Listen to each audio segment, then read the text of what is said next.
It is 9:30 on a Thursday night, and you are tuned in to Beltway Radio and Beyond, which can mean one and only thing. This is ChipChat. Welcome to ChipChat, everybody. I'm Chip. Who are you, Tez? You just told him, buddy. Happy welcome back, I guess, is the thing. Yeah, happy welcome back, guys. No news happened. We were off for a week. Because we had schedule conflicts and nothing happened. We nothing. As usual, when we're gone, nothing else happens. Certainly, no couch fuckers killed any popes. That definitely didn't happen. No, while we were gone. No. The Pope is still alive. Sure, if you listen to this show and that's your only source of news, you have no idea. We're the worst two people to talk about the Pope. I don't know if we're the worst, but we're pretty unqualified. It's not your domain. It's definitely not my domain. But yeah, no, I mean, I don't know. He wears one of the hats like my people. He does wear a hat like your people. He wears like a little yarmulke. It's a little yarmulke. He does. I don't think they call it a yarmulke. I was going to say we probably have offended however many millions of Catholics with that. There's a billion Catholics. A billion, yeah, exactly. Can't offend all of them at once. Yeah, careful. No, they'll start crusading. Yeah. My kids were like casually mentioning the because my wife is Catholic. They're like, oh, well, the Catholics and the Jews don't have any problem. And I was like, I was like, historically, might be the might have caused the problem, right? Yeah, like maybe from the very beginning. And I was like, well, they kind of told everybody all these stories about us that aren't true that caused them to like crusade and riot and try to kill all of us.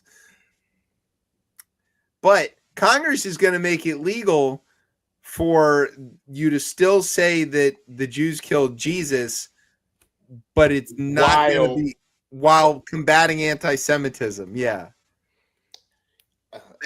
I mean, you to be. I mean this in the literal term. Your folks are getting it from the left and right. We are.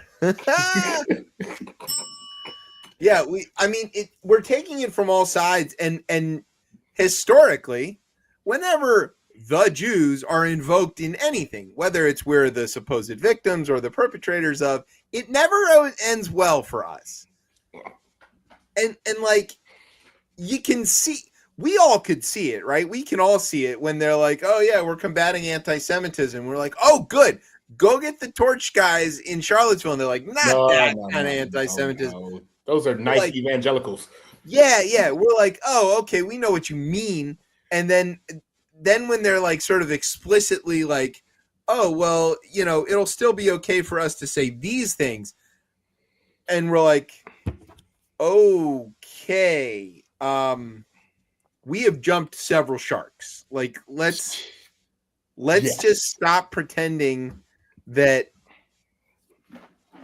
going after people for protesting for human rights in Gaza is anything about anti-Semitism. And for the love of God, Goyim, this is addressed to all y'all. I'm not discriminating in one direction or another. Stop telling us what is and what isn't anti-Semitism. That is not okay. I don't tell Tez what is anti-black racism. I don't tell him that. If he says that's racist, I go, yes, sir. And if I tell you that it's okay for me, the Jewish kid, to say what Benjamin Netanyahu and the right-wing government in Israel are doing to the people of Gaza is reprehensible and a genocide, you don't get to then tell me, the Jewish kid, that I am anti-Semitic. That is not how that works. It's batshit crazy that the fact is. But I mean, kudos to you to be able to have some type of, I don't even want to call it nuance, but to be able to, I guess, parse There's no parsing here. I mean, but in the sense that it's, I guess, being able to speak to specific things versus generalizing it all as one. Okay, well, pick a thing that you identify as, right? Like you're a DC native, right? Okay. Okay. Now, someone would argue that they would argue like, Okay, you're British, but yeah. Okay, but you're a DC native, right? Yeah. So like by default, if I say to you, hey, I don't like Bowser's Stadium idea, which for the record, I do like Bowser's Stadium idea. I know you probably don't. Oh, I do. Because God gracious, a lot of people are going to come kill me for that one. But yeah, no, because we've already lost the bat. Anyways, we'll probably get to that later. But yes, okay. Continue on.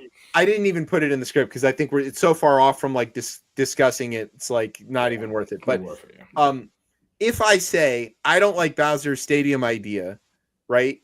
You don't. I don't know. Are you going to interpret that as me slandering the people of the district? No.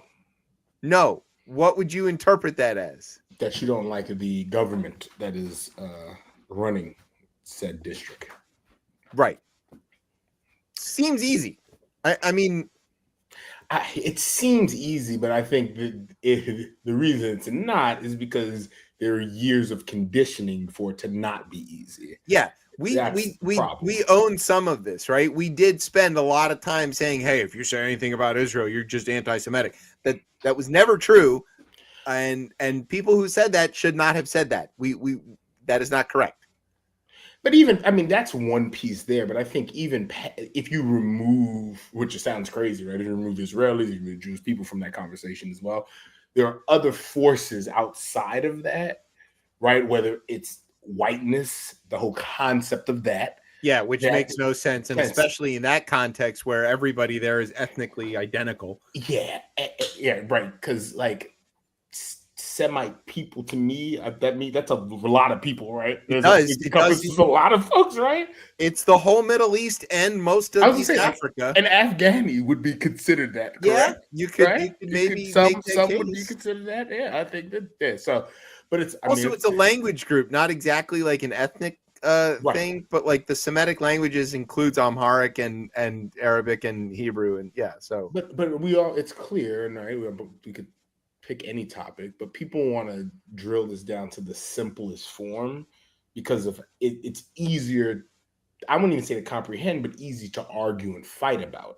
Because when you start asking those deeper questions and asking people to give educated answers on that, it's a failure there. And I think a lot of folks who would even want to speak out against like what's happened, the genocide in Gaza, they find it hard, and I think again that it shouldn't, but they find it hard to be able to go and say the Israeli government versus lumping all of Jewish people together, and that could flip on I mean, we could pick that for whatever. I could pick that for black folks, right? It could be everything. It's so many. Like for Muslims, feel the same way, right? Like you think 9/11, and you're like, oh well, we're gonna the Muslims committed 9/11. I don't think so.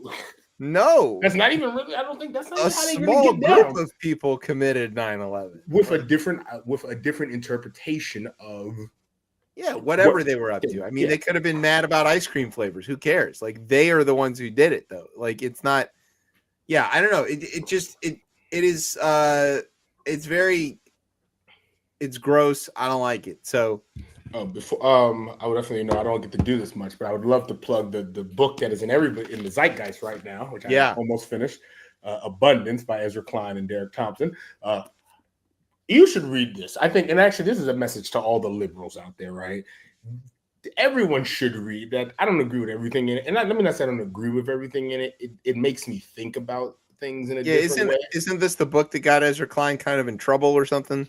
People are mad at him for it.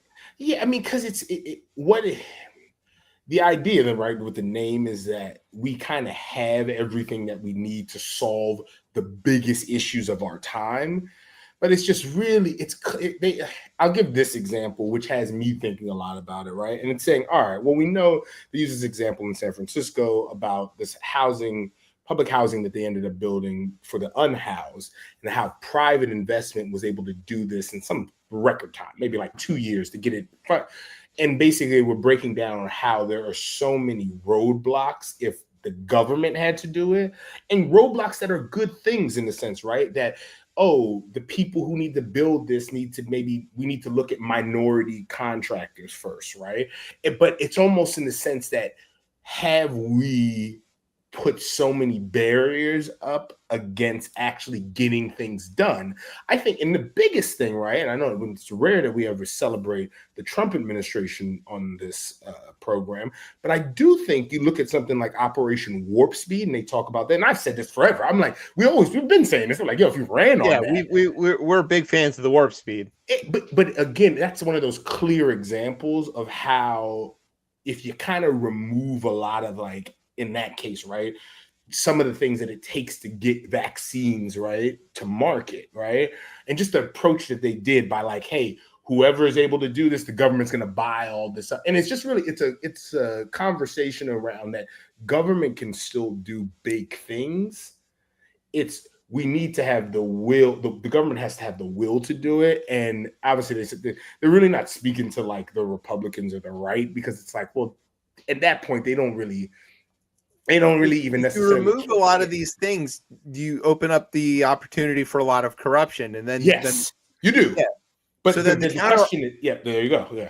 The counter argument, I would guess, without having read this at all, is like, if these things, like making sure that there's minority contractors involved, if we didn't have a problem with minority folks or non-white folks having access to the system, we wouldn't need that rule. Right. And if we didn't have a problem with people being willfully destructive of the environment, we wouldn't need so many environmental studies to do things. Like, some of the reasons that we have all of these rules in place is because people are shitty. Yeah. And there, if we could fix those kind of, like, other problems, we could move a lot faster and a lot more efficiently. The question that I ask myself at this point is like, all right, well, cool, right? I want to make sure that, like, we'll just use minority-owned, like, contractors to help build certain things. Really, like, a great thing. But if we're not able to build housing, if we're not able to do, like, is any of the other stuff going to matter at the end, right? Yeah. If we're not able to get a way to change, like, ocean water into fresh drinking water, like, what does it really, like, what does all the other things matter? Because there's a lot that's going to end up happening to us that doesn't necessarily have to happen to us. And the great argument in the sense of, like, a lot of it was like, oh, we need the demand coming out of the recession. We need demand. Well, no, the demand is there. We don't have the supply. Pick whatever you want, right? Right. Yeah. Pick any area. Yeah. So just these well-meaning things are in our own way. Yeah, and it's almost like they made a great point of just, like, the Clinton administration and how almost, like, the policies that they took over from, like, really what Reagan starts, right? Is almost that like, it was almost like Democrats during that time were doing a better job at being Republicans, and Republicans were doing being Republicans. And it's clear. Obviously, you didn't see that and he blew a nice saxophone and we all loved him. And, like, there are things that he did well. But that's a good example, right? That you can do things that are maybe a little less goody two shoes, right? To get things done, and then also do some of the goody two shoes things on the side or next to it or in parallel or whatever. Yeah, but it was just, like, around healthcare, and it's just a lot of different things. It was I experience this at work all the time. We umpteen checklists to make sure that you're doing so many things, and the result is it's very expensive to do anything. It takes forever to do anything. Simple stuff like to change a light can take 3 days because of all of this extra stuff that we have to go through. Yeah. That's the whole premise of the book. There, I implore everybody to read it. Tim Alberta, also from the Atlantic. I was at the they had a future event on Tuesday. A lot of great speakers on there. And Jeffrey Goldberg's always very funny. But Tim Alberta had this great joke, and I'm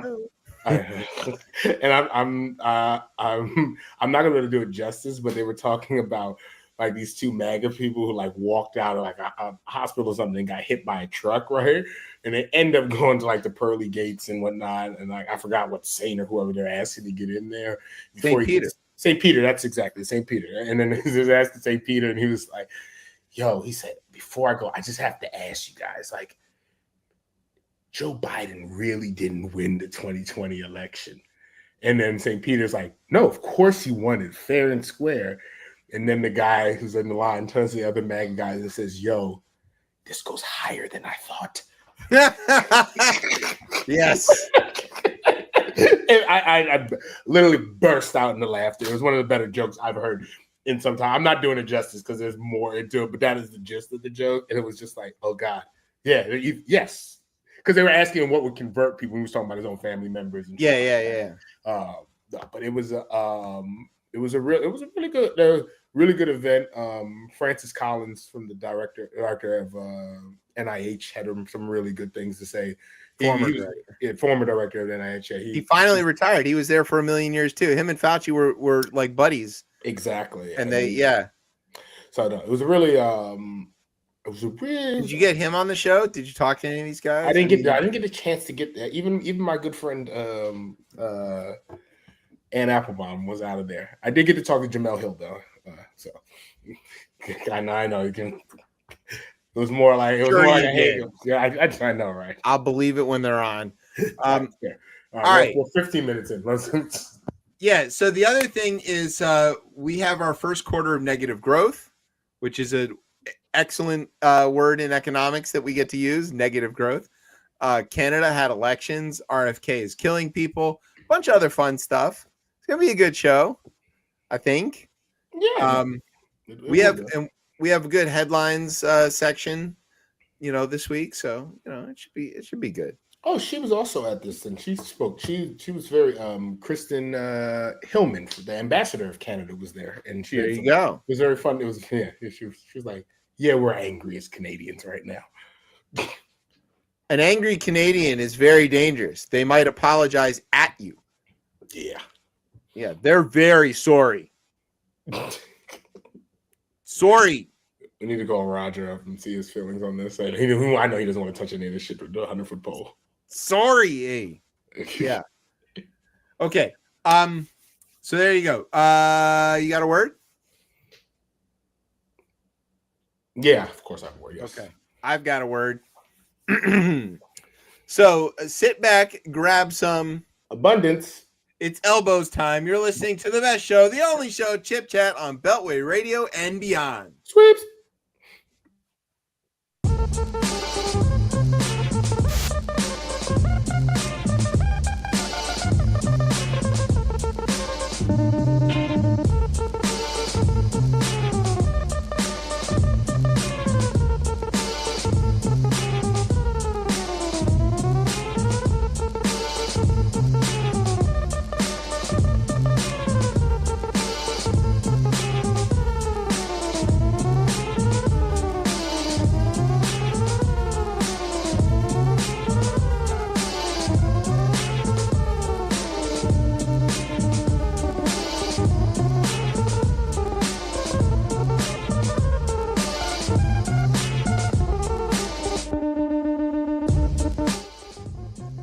All right, welcome back to Chip Chat here on Beltway Radio and beyond. I am your host, Chip. With me is Tez. Let's pop it up.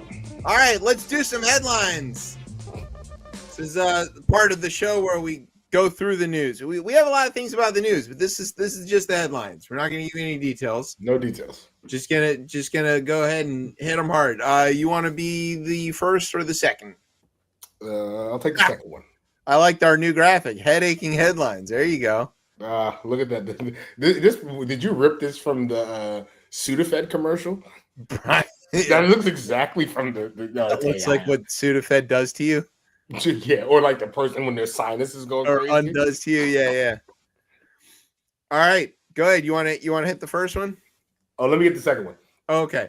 The FBI and other agencies have begun using polygraph tests to find people leaking stories to the press about the administration and other things that they find embarrassing or otherwise unpleasant. And we know this because Pete Hegseth texted it to us. Of course, yeah.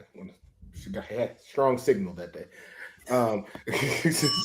Speaking of text, Mike Waltz, who added my good friend Jeffrey Goldberg to the text chat with Pete Hegseth, has been fired by Trump he lasted just short of 10 Scaramucci's. Now, I don't know if we call this fired. He got Don't worry, we get to that. Yeah, Waltz is the first to go in what is expected to be the ever-revolving door of the Trump regime. He danced out just in time, however, since he is being replaced by incoming National Security Advisor Kid Rock. Of course, obviously. This isn't exactly correct. Waltz will be the new ambassador to the UN, and little Marco will be getting his hands around the State Department and NSC like he did with that water bottle. Oh, wow. Yeah. Good one there. RFK is seeking to end a federal program that distributes Narcan, which is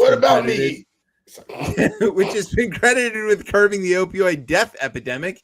Staff at his evil lair in Bethesda, however, will still have access, and he is, of course, still using all of the drugs all of the time. I had a problem. Sorry. This week, Trump eased some tariffs on cars. It's all computers, Trump said, looking inside his can of Diet Coke. After his aides redirected him to yelling about Joe Biden, he was able to complete his thought. Quote, Elon needs to import his cars, so we were helping him with computer. That's right. I added the S. Shouldn't have. Sorry. Computer. It's all computer. One single. Yep. The White House announced a new trade and tariff negotiating team, a jellyfish, a squid, and 2 octopi. The hope is that they will have slightly more backbone than Trump. Oh, hold on. So it's a jellyfish, a squid, and 2 octopi. Okay. Yes. All right. There you go. Should put in the penguin. No, they actually have backbones. Backbones, I guess that's fair. It's the invertebrates, right? Trump's tariff negotiations are on again, off again, on, off, up, down, dropping to ever lower numbers. Oh my God! I'm going to do this one straight through. I'll give this to the audience straight through because the last one threw me off. Trump's tariff negotiations are on again, on, off, up, down, dropping to ever lower numbers like Matt Gaetz on prom night. There you go. Jesus Christ. China's trade ambassador recently called the U.S. tariff regime ill-conceived and damaging, or what Trump calls Eric. Oh, Jesus.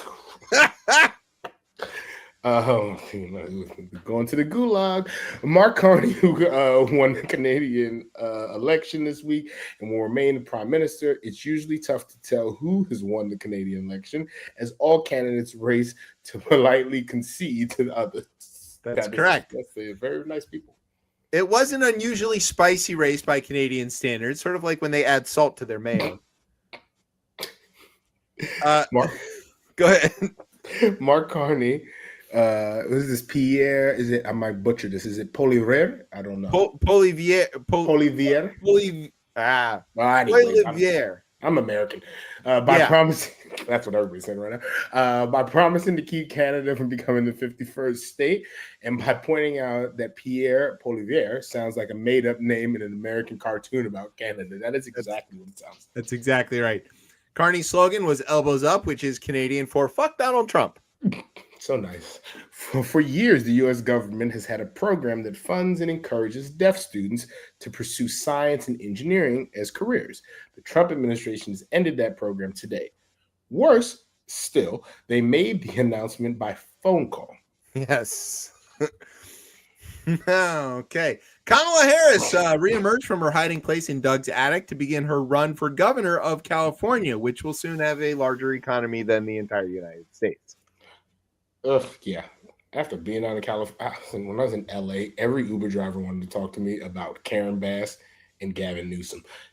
That state is I would be very worried that state could easily go back to being red. Oh yeah, could. Because I could see the populist movement. But like California red is like, not just easy and drinkable, but it's also like a little bit blue. Right. Like Schwarzenegger was a Republican. Yes. But not by any other state standards. No. It's like when Larry Hogan is like, "Oh, I'm a Republican," and he's like, "Who wants to save the Bay and raise taxes on millionaires?" It's like, okay. Why do I like what you're saying? Yeah. In jumping back into the spotlight, Harris signaled 6 more weeks of trying to forget the 2024 election. It's like the shadow. Yeah, it's like the groundhog. Yep. For punk ass Tony Phil. Punk ass Tony Phil.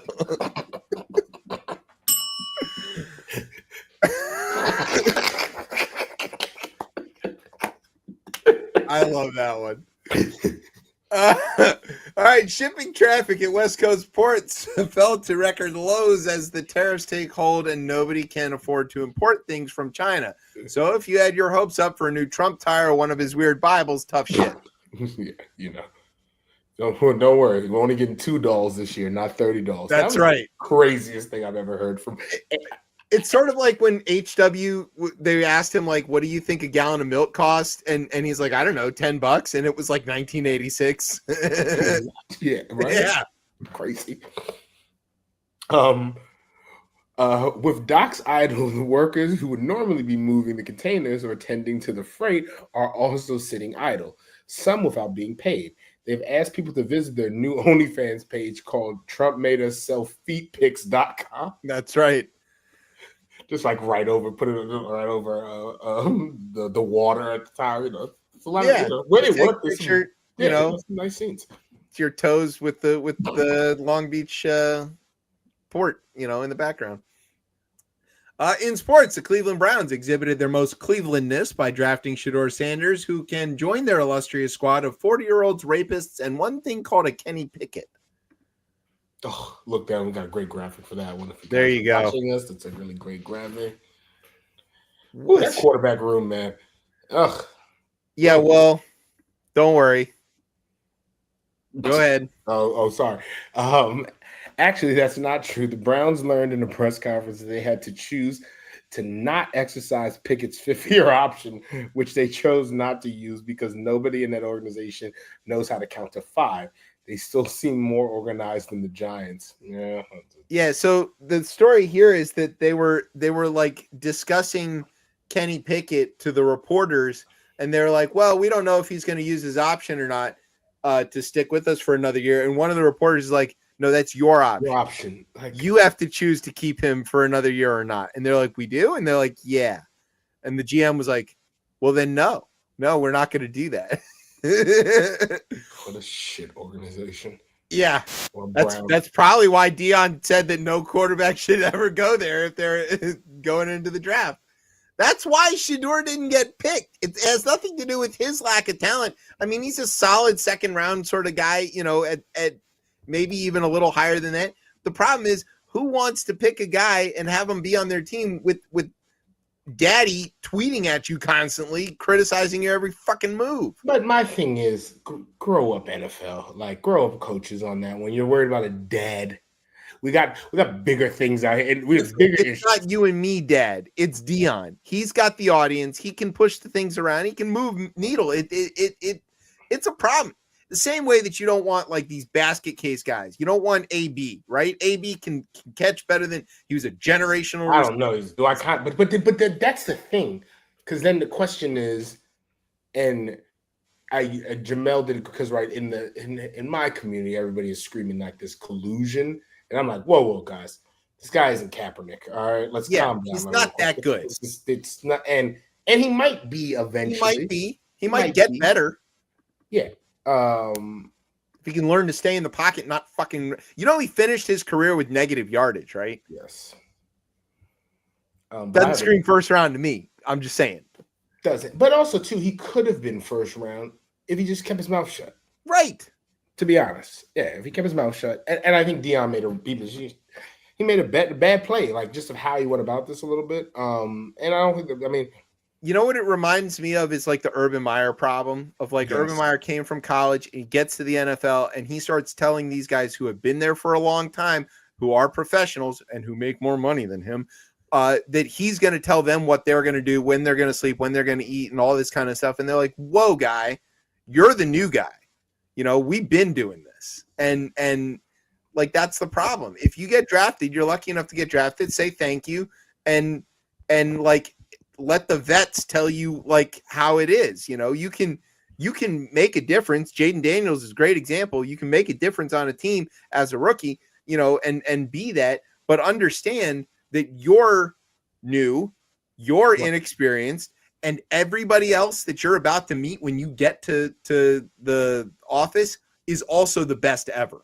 They all got drafted. Yes, they all got drafted. Even if you're on the Browns. Even if you're on the Browns. Even on the Browns, those guys are all NFL players. You're used to being the best all county. Great. You definitely were all county. You might have been the best in your state. Yeah. Definitely. Because you're better than all the other kids in high school. Everybody in the NFL was all county. Everybody in the NFL was all state. They're all of that. I would be pissed if I was Cam Ward, because why are we talking about this and not him? You know what? I think actually he might like this because he is that type of guy. But he's a little below the radar. He's already not like a publicity hound kind of guy, and like this is a opportunity for him to get the heat off of him and just go out there. And if he screws up a little bit or he spends some time holding the clipboard, nobody's going to be talking about him.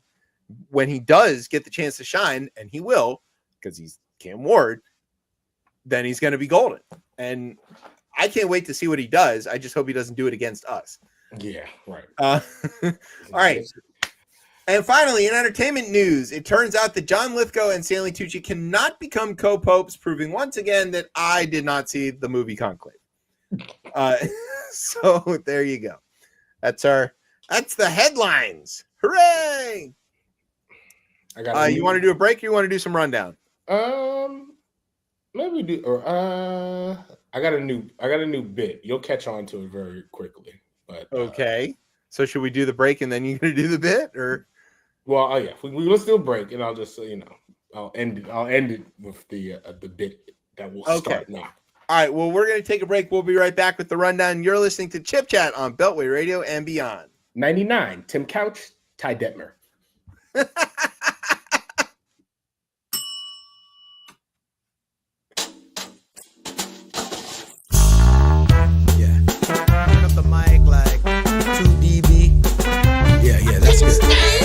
Now this record is just a check for skepticism.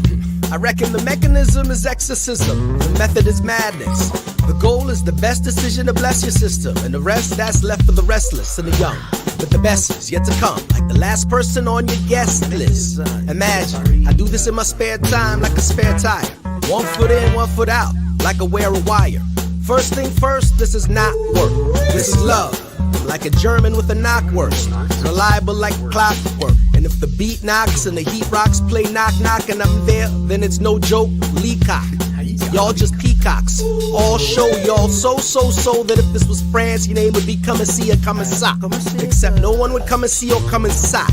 And if you get it, come and sock. I'm smoking rappers like a white owl or a brisket, served up with a biscuit. Take it to task, it's like a tisket. If you didn't catch that, again, you missed it. So it's all about you, huh? Like this is me time. I rap great. It's just my free time. I know you're thinking this kid should really stick to cooking shit. You're looking at it backwards. Actually, my shit's cooking and good looking. Get your lips smack a tic tac. The kid's back. If I'm the shit and you a shit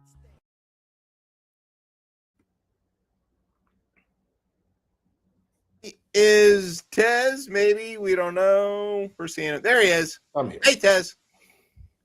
That's our buddy Roger. He's safely in Canada. Safely in Canada and dusted it off his MPC. I saw. Yes. I was asking for a beat. All right. Like I rap. Anyways. You do. I do. I know. You ever get around to it? I know. Wasting your time doing this nonsense. Okay, so the bit is other like first round picks that flamed out into nothing. Yeah, like Doug Peterson. Yeah, right. Doug Peterson. No, he won a Super Bowl as a coach. Oh yes, that is. He did win it as a coach. That is fair. I'm talking about his time in the year 2000. Sorry, 2000. Yeah, it seems pretty recent. What are you doing here? I don't like this. Now I don't like this bit. You don't like this? These I can remember these guys as players. I don't like this bit. Oh, because it shows that your mortality comes up. Yes, very quick. Oh my god. Another Tim Couch in that year, as well in 2000. Yeah, I remember briefly. All right, let's do the rundown. This is the part of the show where we tell you about some stuff that's going on in the news. If we were real professional newsmen, it would sound a little something like this. From Beltway Radio and beyond in Washington, D.C., I'm Emmy-nominated TV newsman and just bona fide sexual beast, J. Scott Smith. And this is the part of the show where I tell some stuff about well, maybe not me, but somebody else is going to tell some stuff about what's happening in the news. So what's going on in the news, fellas? Thanks, Jay. And also, congratulations are in order to our good friend, J. Scott Smith. He is back in the Detroit area, and he has landed on Channel 4 in Detroit, which is a huge deal. It is like the number one news station there in Detroit. And it is also what inspired him to get into broadcasting at all as a kid. So congratulations to Jay. He's come back to Michigan and he's going to entertain the people and bring them the news and do all of the things that he's so good at. And we're happy to have him here on the East Coast for a little while, even if he was up in Philly and PA. But, he belongs in Detroit. He does. He's the prodigal son, right? He's returned. He's a creature of, I don't know what else to call it. Like you can take the guy out of Detroit, but you can't take the Detroit out of the guy. Like that's him. So go blue. There you go. There we go. He's going to love that part. I can't wait to send him that clip. That is the whole set there. Well, we did beat him. Okay.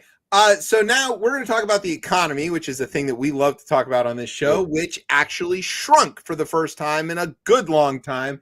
The U.S. economy shrank for the first 3 months of 2025, contracting by an annualized rate of 0.3%. Now, that sounds like a very tiny bit, which it is. It is. However, you should know that it's a huge swing, right?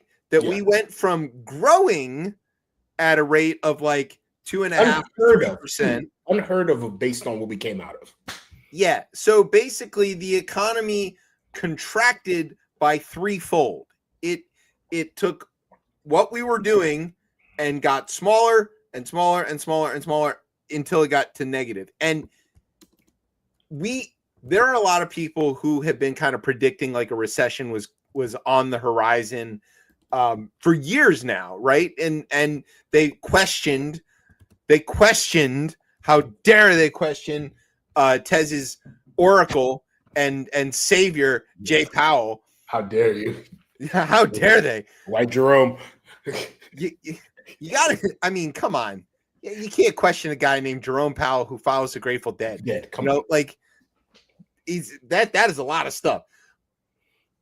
Powell knew what he was doing, does know what he's doing, and he delivered the soft landing. And it was like, what was it, 3 years of consecutive growth after the COVID, got settled. And now we have negative growth. And that's a weird word. Negative growth. And one more quarter of that brings us to what everybody's been asking for.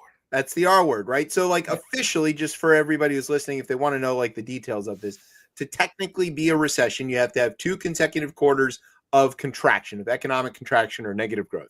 And that's why you usually don't find out you're in a recession until you've been in it for at least a quarter, right? Because you might know about Q1 and now you're going to find out at the end of Q2, oh shit, we were also losing ground in Q2. Now that's 2 in a row. Now, you could have a technical recession that you could get out of pretty easily and pretty quickly if the negative growth is really minimal, like this 0.3%. So like we could do another quarter of 0.3% contraction and be technically in a recession. And then like they could say, get rid of the tariffs and start behaving like a rational economy and probably fix some of that. This should have happened 5 weeks ago if we need the ships. Yes, because the tariffs, like they're gonna cause massive harm anyway. No, there's no way around it at this point. Yeah, the cake is baked here because the reorientation of the global economy to deal with this and the broken trust. I was like, because what is it reoriented to? I don't even know what we like. Where this thing works one way. And it would take at least maybe 5 years for any of this to shift another way.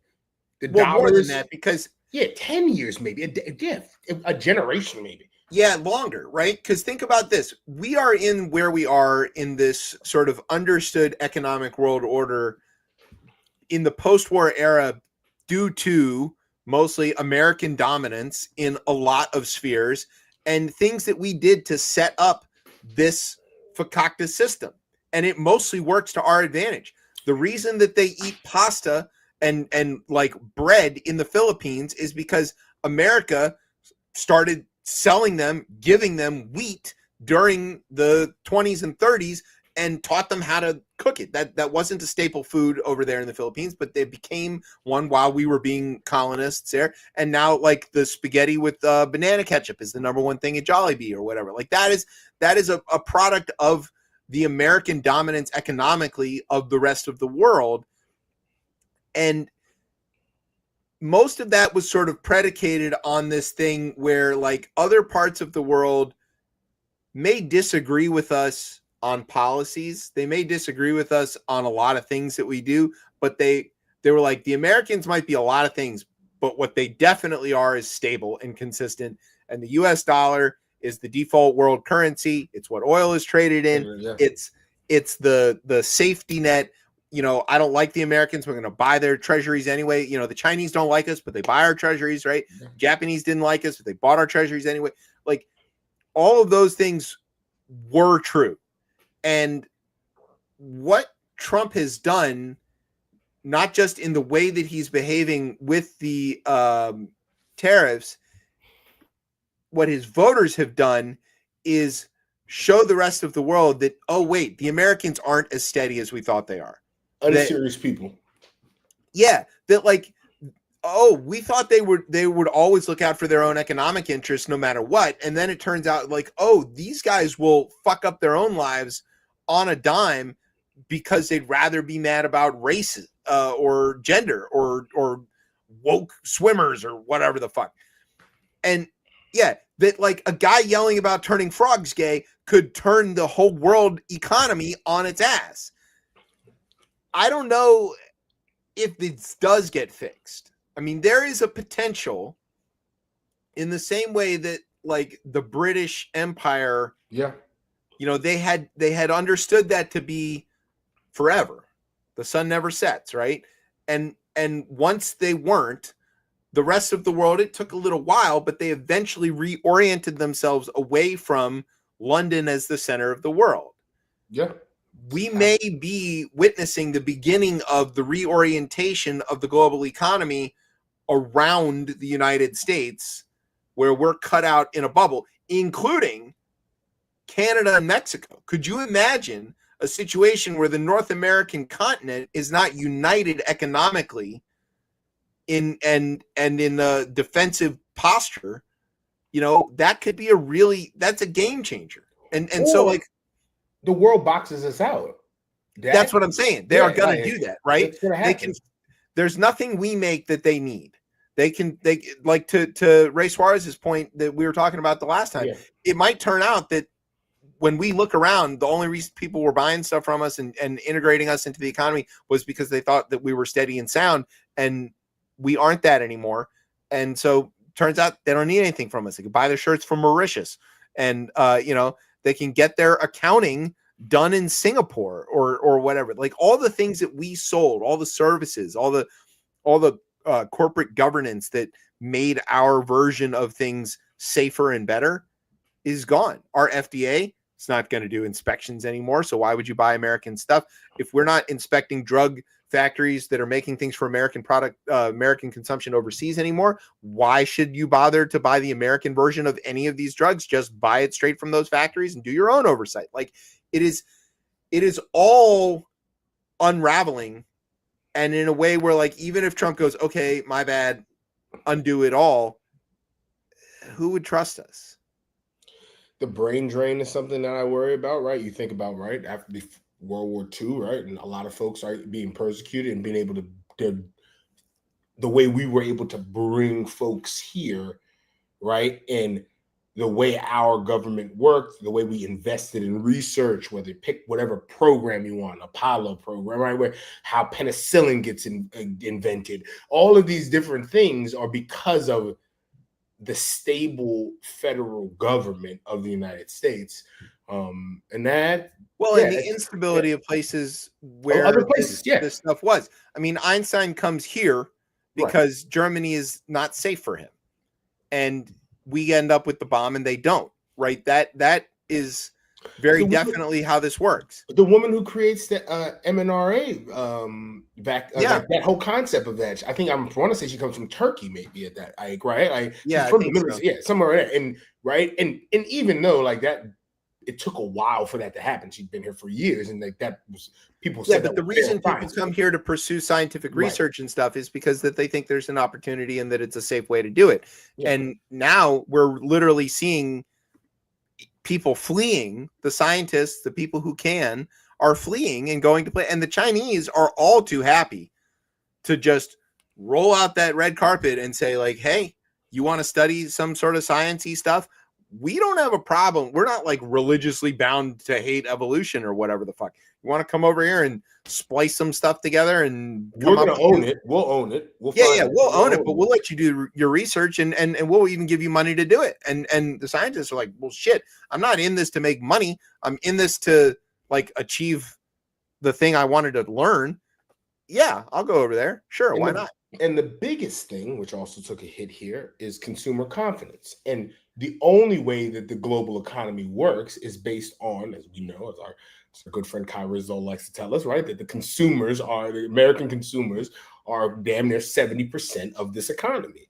And if you shake their confidence, right, I mean, and it will only continue to be shaken, right? If you were thinking about buying something right now, you might hold off because right? You might hold. Well, and not just that the consumers are holding off, but think about the producers as consumers. They buy stuff with which to make stuff. And if they don't think that the markets are going to be there because of the lack of consumer confidence, they're not reinvesting. They're not buying new machinery. The machinery is now more expensive because a lot of it does come from overseas. The parts for all of that are more expensive. So like the business community is in a very like hold your horses kind of pose.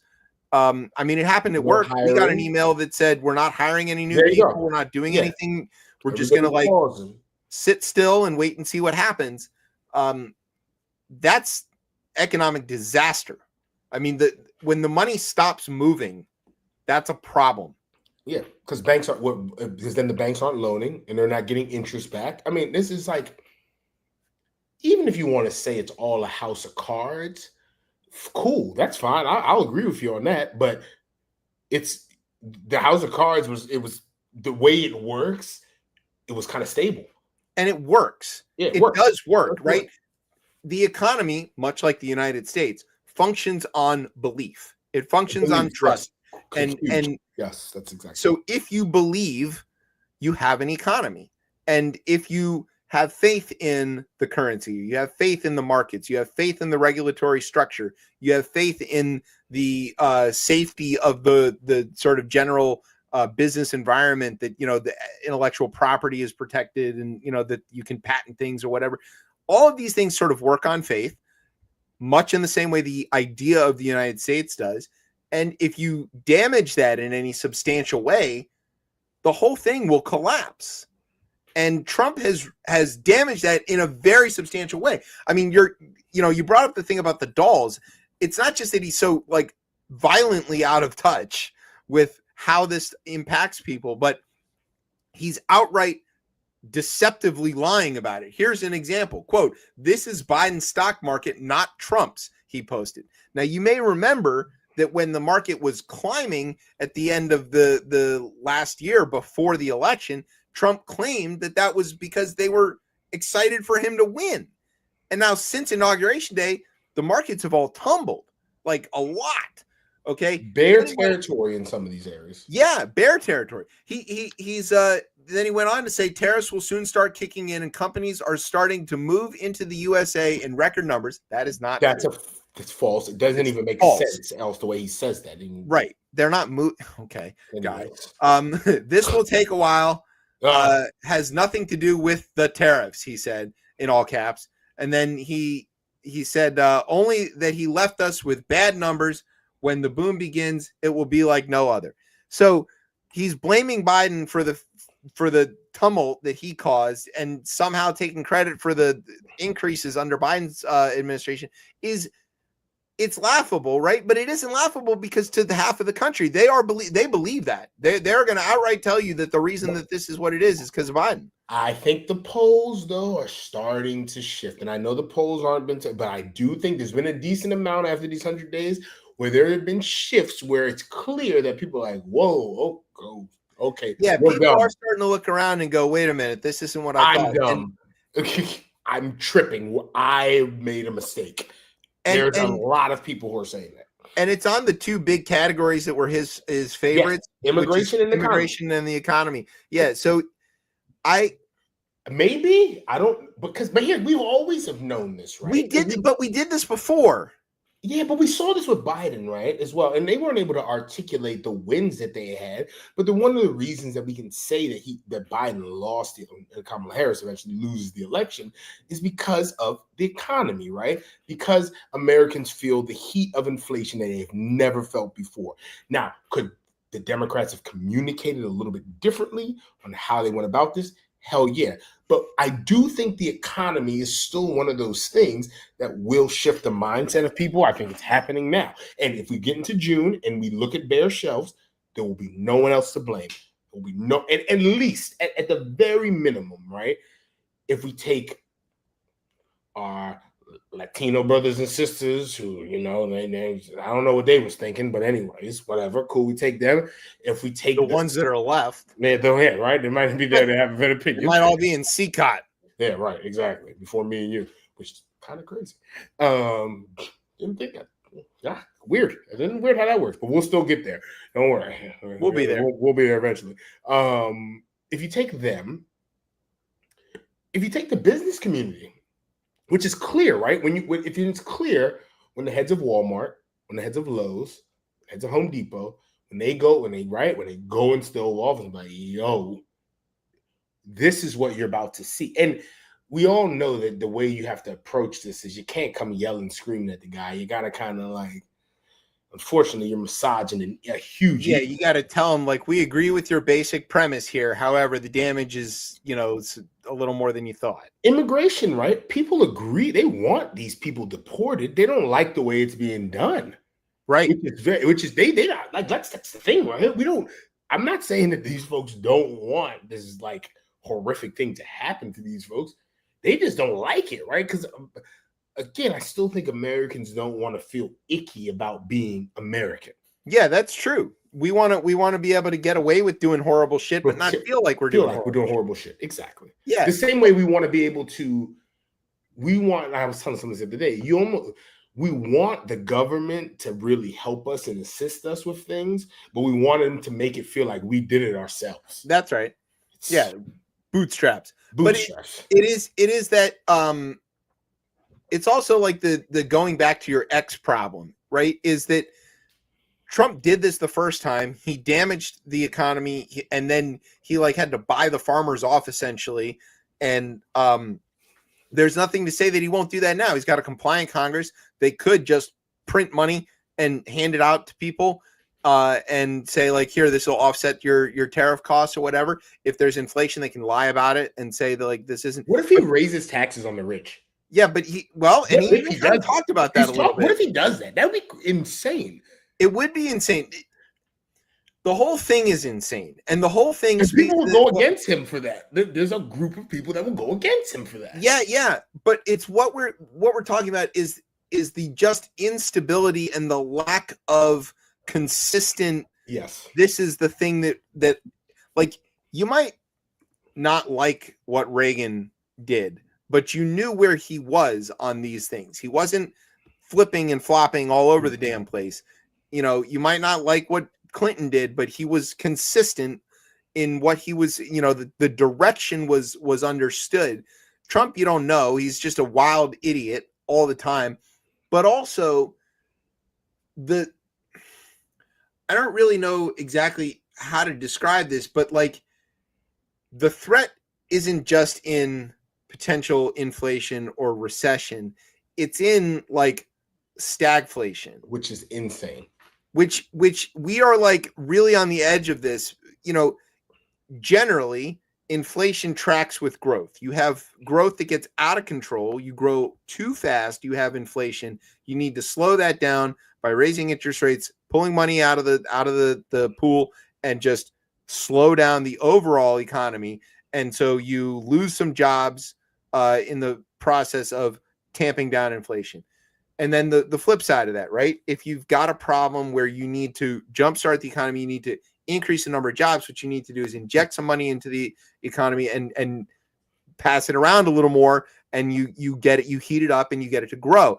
When you have a stagflation possibility or scenario, right, you are not growing and prices are rising. And the tariffs are like one of the very few ways to guarantee that. Now, you can end up with stagflation for other reasons. Yes. Especially things that can happen external to you. Japan hit this terrible streak of it for 20 years, and they did not do it self-injuriously. They didn't mean to do it. They got stuck between generational shifts, lack of population and no immigration and some other things. And they were a little overextended in various other markets or whatever. But like, the only way to guarantee this is do something that is by its nature inflationary, which is, say, raise the prices with tariffs artificially, right? There's no underlying economic reason for this. And then also depress growth by creating enough uncertainty that businesses don't want to invest, even if they think that they could beat the tariffs or that they work to their advantage. And that's exactly the situation we're in. And if Ray was talking about how we're dealing with couple of generations that have never really dealt with high interest rates or like real inflation to the point where we freaked out about a few percentage point increases, none of us really has lived through the 70s stagflation and understands what that's like at all. But it's devastating. Ask your parents. You know, it is devastating. And I don't think even your St. Jerome of the Bank of whatever is going to be able to get us out of that. I don't know. We need to come up with a better name for him, but I don't think even Powell could figure that out. So no, he won't be there for that anyway. Well, he won't be there. But even if we turn to him, even if we put like him and Larry Summers and like Bernanke and all these guys in one room and like mind melded them and be like, all right, you fucking geniuses. You nerds of economic bullshit. Don't forget Yellen. We need Yellen. Yeah, we need Yellen. We need everybody. Everybody. Friedman. I don't care. Dig him up. Yeah. Maybe like Keynes. Is we'll get Keynes, Adam Smith. Sure, we'll throw them all in there. Like mix them up into this cocktail of economists and like get them to sprinkle some secret fairy dust on the shit. Even they couldn't figure that out because there's no solution out of it. You have to basically solution is policy, right? Like it's sound American policy that has to come from the Congress. The what? Yeah, I know. Sorry. I'm sorry. We have one branch, one party. We have one branch of government. This is a one party and 9 folks in robes. One system party. One system party. There it is. One system party. 9 dudes in robes. Oh, not all dudes. Sorry. Yeah. Might as well all be. All right. Speaking of things that we did predict, though, like I don't know. I sent this to Brian. I don't know if he can get this up on the screen. Put it, Brian. Do you have the image I sent you for the show? There you go. So here's my blue sky tweet or whatever we call it now. Posting to skeet. It's where I'm not doing that. You can call it that. Look, his mama named it Skeet. It's called Skeet. God damn it. All right. 3rd April 2025, this Chef Chip guy posted, if retailers like Amazon or Target had any courage, they would post their prices as pre and post tariff to show consumers what Trump is costing them. Dateline, CNBC. President Donald Trump personally called Amazon founder Jeff Bezos on Tuesday to complain about a report that the online retail giant was considering displaying U.S. tariff costs on its product listings, a source familiar with the matter told NBC News. Within hours of the call, Amazon publicly downplayed the scope of its plan and then announced that it had been scrapped entirely. The pressure campaign on Bezos by Trump and the White House came after Punchbowl reported earlier Tuesday that Amazon will soon show consumers how much an item's cost comes from tariffs. The amount added as a result of tariffs would be displayed right next to each product's total price. And then, you could see what it was costing. Almost like this guy on this show predicted. Then Caroline Leavitt came out and gave his press conference. She was like, this is a hostile act of political sabotage. Why didn't they post the prices when Biden caused inflation? Like, oh my God, that's not what happened, you fucking moron. God bless her. She's 27. She doesn't know any better. But like, what a it's one of those things. It's like you would think you would think these people with like fuck you money would move like they have fuck you money. But then I also am empathetic to the point that they are afraid they're afraid of the actual fuck you money, which is the federal government. Yeah, they're afraid not just of like losing AWS contracts. Bezos is afraid of getting thrown in a gulag. Yeah. Murkowski was very clear. Oh my God, yes. She was like, the reason people aren't fighting back is because they're afraid. They are afraid. This is the Stasi. This is the KGB. Pick your word for it, whatever. This is Chavez. This is Ho Chi Minh. Like pick your word, right? These guys are moving like a dictatorship. Interesting thing. I don't know what I was reading where they said that they had been talking to people they know who had come from autocratic countries and escaped and come to the United States. And they were describing what they see happening here with like the pressure on the law firms, the universities, and all of that. They said, we recognize this very clearly. This looks exactly like the beginning of Erdogan in Turkey or the beginning of Orban in Hungary, or, insert story here, that they know this story. And here we are. So yeah, I mean, look, Bezos is a nerdy little prick who wouldn't stand a chance in a prison camp. So I get it. He's a sissy who's afraid, I guess. I mean, whatever. But also with that though, like, I mean, this didn't even make the show, but let's talk about CBS and like one of my favorite shows. I'm an old man at heart. 60 Minutes, right? And I think they went on. They did show courage. They were brave. And they went out there and they called out Paramount. Right. But this is also the concept of like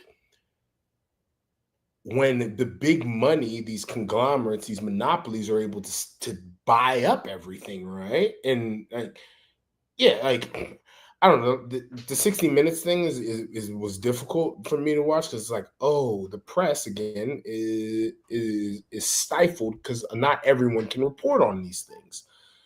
Like, you can't report on these things. Jeff Bezos, right? These government contracts he has, right? Again, he's not going to move like that. But you see it, right? Cowtoed. Well, this is sort of your Ezra Klein problem, right? The fact that we need to have regulation to prevent these mergers from getting out of control, but it also gives a government the ability to, if they, and again, the founders didn't this first government to do this. Yeah, the founders didn't really conceive of this, that the government could be the source of the malfeasance. But if you have a malign actor in charge of the government, it could use that regulatory power for evil. And that is I'm not saying that protecting a merger of billion-dollar companies is evil, but I'm saying that like that kind of thing, we've always worked in this world where like, all right, I don't like the government or whatever, but the regulations, all of those things are like just the facts, ma'am. They should not ever be political. And they are now, and it's a problem. I mean, here's a good example here where this is called the fart of the deal here. Trump signed an executive order on Tuesday softening the tariffs on imported cars and car parts in a reprieve for the automakers. So, and how did this happen? It happened because the big three called him and worked out a deal, and they were like, hey man, can you not fuck us over so bad? And that he extracted something from them. And so if you want to talk about corporate oligarchy, this is the most shiny example of it you could possibly imagine. Apple, Dell, all of these guys calling the White House saying, hey, your shit is ruining our profit making operation. Billionaire to billionaire, man, can you help me out? And he's like, I'm not actually a billionaire. But he respects that. That's what he respects. Yeah. And have the day you voted for. I mean, this is just like, let it happen. I don't know what else. But it's fair that. But what people thought they were voting for, right? Some of this is just a lack of education. They are not that stupid. The American people are not that stupid. But they don't have a concept of how this works. Yeah. And if you don't have a concept of how this works, again, what seems simple and easy is, egg prices are so high. This guy, again, because politics is the art of persuasion, right? So you say. He's very good at persuading people. The smart lady in the pantsuit told everybody that this was bullshit. And they could have just fucking listened. Which smart lady in the pantsuit? Hillary? Both of them. Both of them, right? Shit, Beyonce told them this was stupid. Yes. And they didn't listen to Beyonce. No, but but as my grandmother always says, if you don't hear, you should feel. And we will now feel collectively as your grandmother sounds a lot like me. Yeah, in this regard.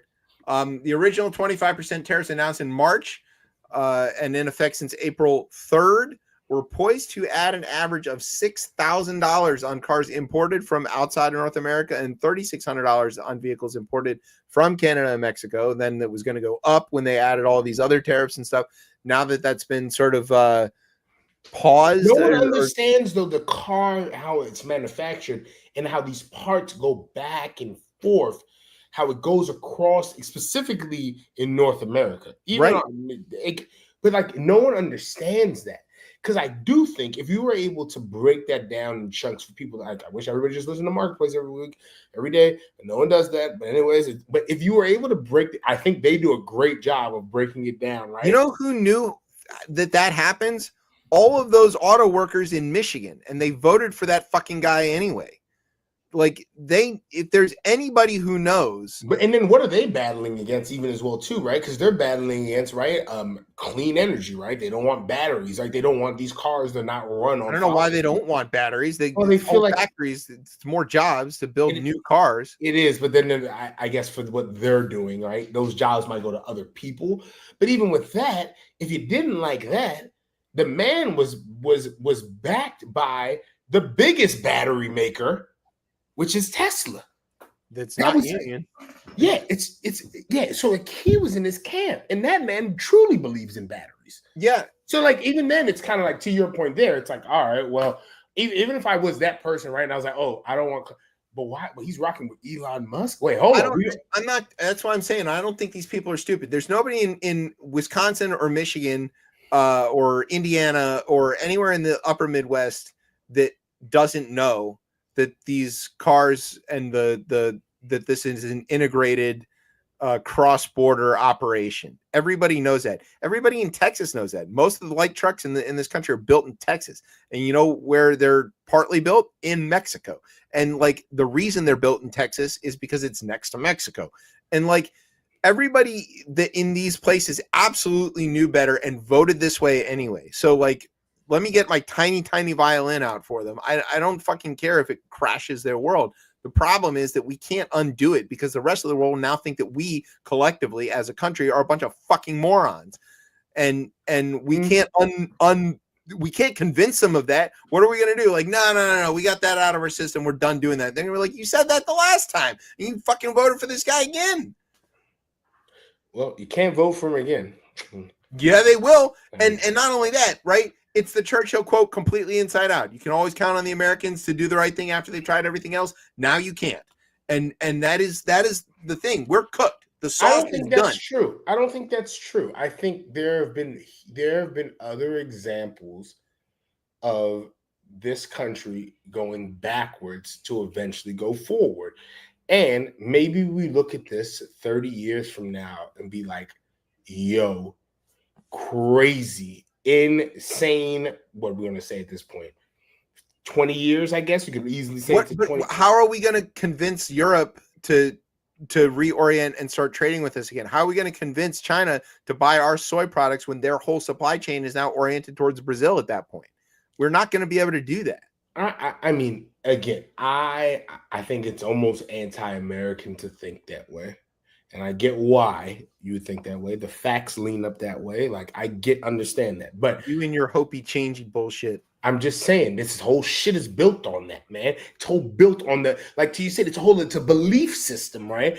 And people are falling, like you are falling. You fell out. You don't believe in this anymore. No, right? I believe in it. I know the right way to do it, and we're not. And this writer, I mean, the biggest question. You got me. I want a little bit of. If there are midterms, that's our first win, right? We got to start there. If there are midterms, there will not be midterms. But see, how could you I wouldn't start with that. Fine, call me un-American. That's fine. Here's what we're gonna do. We're gonna take a break. When we come back, we're gonna pretend to be Canadian and talk about them and see if that changes me. But you're right. I'm not singing from the same sheet right now. I'm in there. I need everybody, and that's what I need everybody, not everybody, but I need folks to buy back into this. Is like, oh nah, we will figure this out, because we've always figured this out. Again, this whole country is broken up with a whole civil war. I will buy back in when you give me a coupon for 145% off, and then I'll be right back there in line with you. Look, I'm telling you, you gotta treat America right now how I treated the Commandos when they was going wild. Like, check out a little bit, but you gotta check back in eventually right there. And the only reason though, this, like, to your point, right? The fans who stuck with it through the hard times. This is the fans who stuck Look with at you, sound like me. I'm sounding like you. This is a topsy-turvy world. This whole shit has gone to fuck. Like, yeah, maybe you're right. Actually, you've convinced me. This shit is over with. Anyways, I've changed my mind at that point. Whatever. It's cool. All right, let's take a break. We'll be right back. We're going to talk about Canada. You're listening to Chip Chat on Beltway Radio and beyond. Sweeps.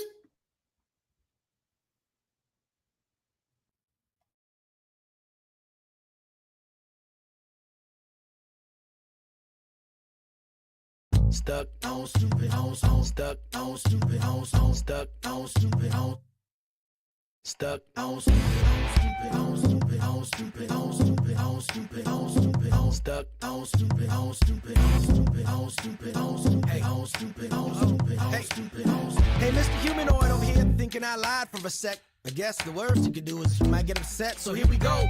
When did everybody get to go nuts so? I thought the whole goal was to get not so, like a Nazi.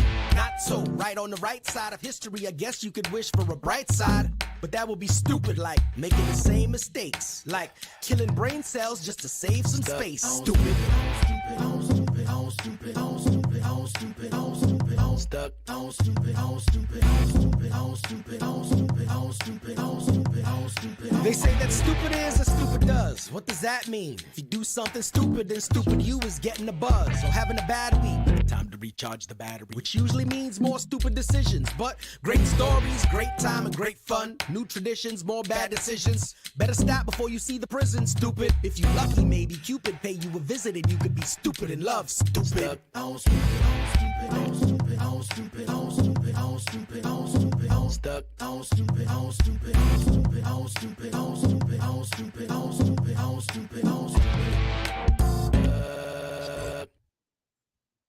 I'm sick of all these witches and warlocks. You're full of shit. Pumpkin possums, I'm sick of it. You keep interrupting me. And all of it's lies.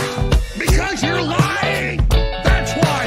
Oh, there's energy and now we're done with Trump. You said he was the Messiah. You said he was invincible. I will not suffer your Q people after this. I knew what you were day one. I know what you are now. Witches and warlocks are full of shit. Pumpkin possums, I'm sick of it. You keep interrupting me. And all of it's lies. Because you're lying. That's why every goddamn thing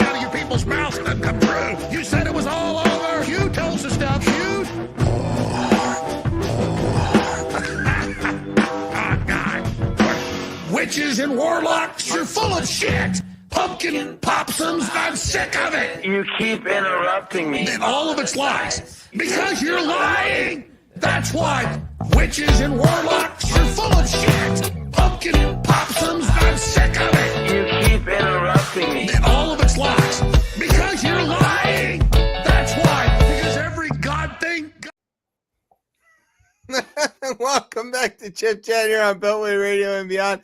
I'm your host, Chip. With me is Tez. Yes, if also too, if you're interested in donating, I wouldn't. Every time we play this, I need to start saying this. Please donate to the nonprofit Sandy Hook Promise, and you can find the donation button at sandyhookpromise.org, which I feel implored to say that anytime we platform that friggin' idiot that we laugh at many times. I gotta try to cleanse my soul from laughing at that because Fat Alex Jones is one of my favorite versions of Alex Jones. Yeah, That weird shaped beard and is he on Ozempic? I think so. He's on something. Poverty might be the thing. It seems to be helping. that does thin you out. If anything thins you out. I learned also that lizard spit is how we got to the drug of Ozempic. Oh, yeah. Explain. Well, I would hold on. Let me. It's a specific lizard that they found that called. I forgot the lizard's name. Is that where Ozempic comes from? Ozempic, yeah. Yes, it comes from lizard spit. This is not fake news. Look at I don't have the full science on that. But How do I not know that? I should. Yes. That sounds like the sort of. That's not the stuff about the Gila monster, is it? Hold on. Lizard spit, Ozempic. We're doing some. This is great live radio. Real live radio on here. Yes, it's was inspired by the Gila monster. Gila monster, yeah. Gila okay, monster. Yes, you're correct on that. I did know this. Okay. Yes. Yeah. Maybe I forgot it briefly, and then I remembered it. We had. I think we still do have a few Gila monsters in the reptile house at the zoo. You can go see them. I think we do. Yes. Yeah, they're big, fat, chunky looking lizards. Yes. And they're venomous, which is great. It is basically their venom, or I guess the hormone in their venom, it basically suppresses appetite. Yeah, right. That's the what do they call that? Not the GLP-1 is like the category of them. But it is semaglutide. There you go. Yes, that's what it is. Yes. The semaglutides. Okay. Well, anyway, let's talk about Canada. Spit on. Our neighbors to the north. So they have a capital. It's called Ottawa, which is very fun to say. Ottawa. They have a hockey team there called the Senators. I believe they're actually playing the Leafs tonight. I have not checked the score. And as the battle for Ontario in Canada, and that's how they decide who gets to be the next prime minister of Canada. Is they have the Sens play the Leafs, and then when they both lose, they pick somebody from Edmonton. No, I'm kidding. They have elections. It's not far off from that.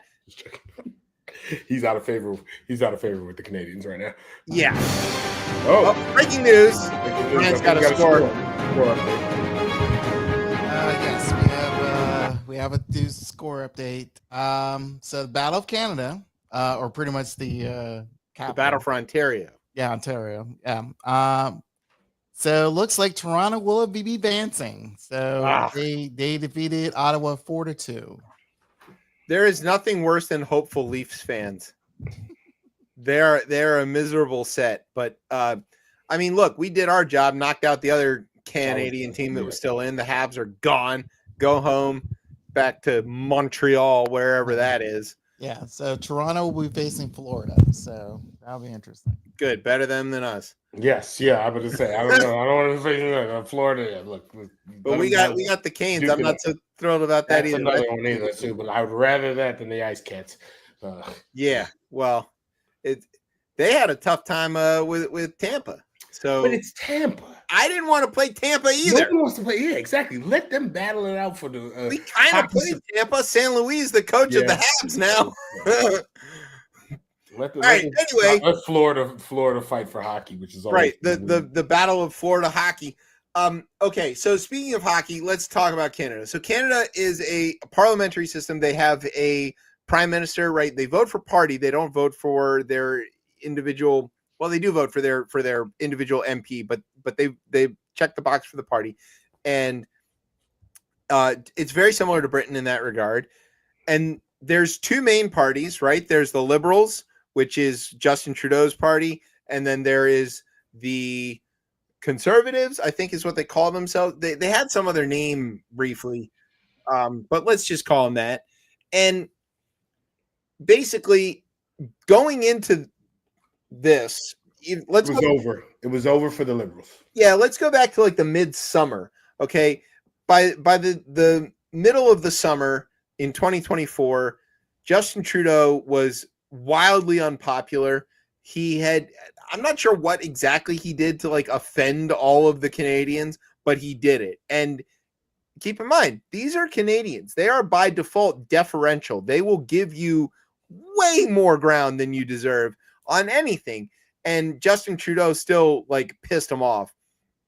And so the polls were really unfavorable. They were showing that the Liberals were going to get beaten by like 20 percentage points. Right. It was going to be an absolute drubbing.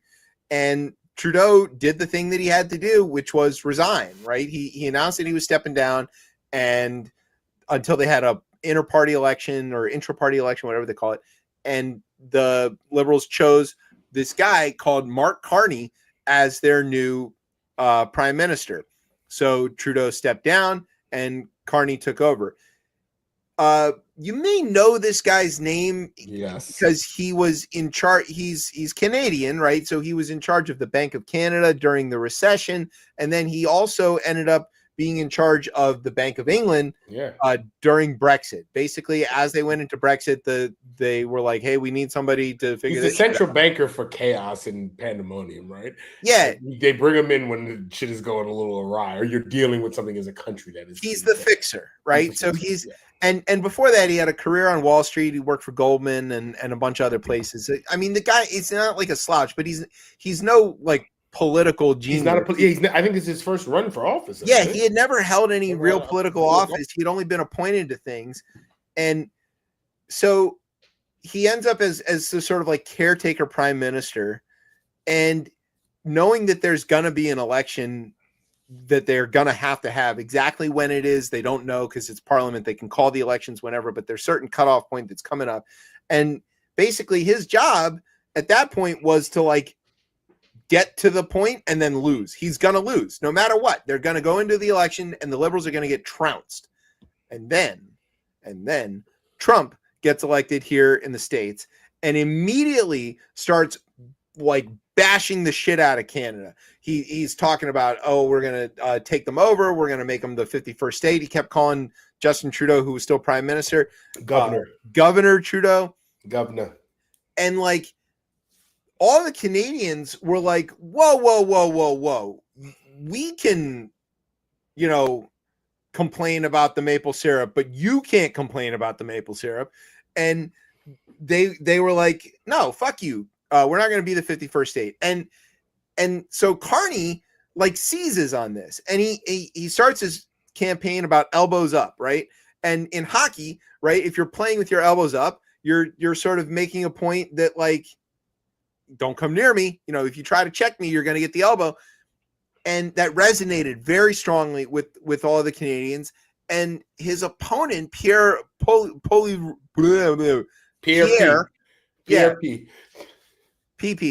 I didn't want to go there, but there you go. had until the second Trump was calling for and got elected and was calling for Canada to become the 51st state, he was being like Canadian Trump.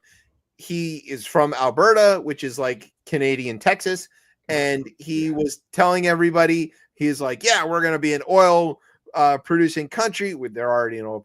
We're going to burn all the forests. We're going to yeah. We're gonna. They're already burning. Yeah, we're gonna go fight the Chinese. We're gonna,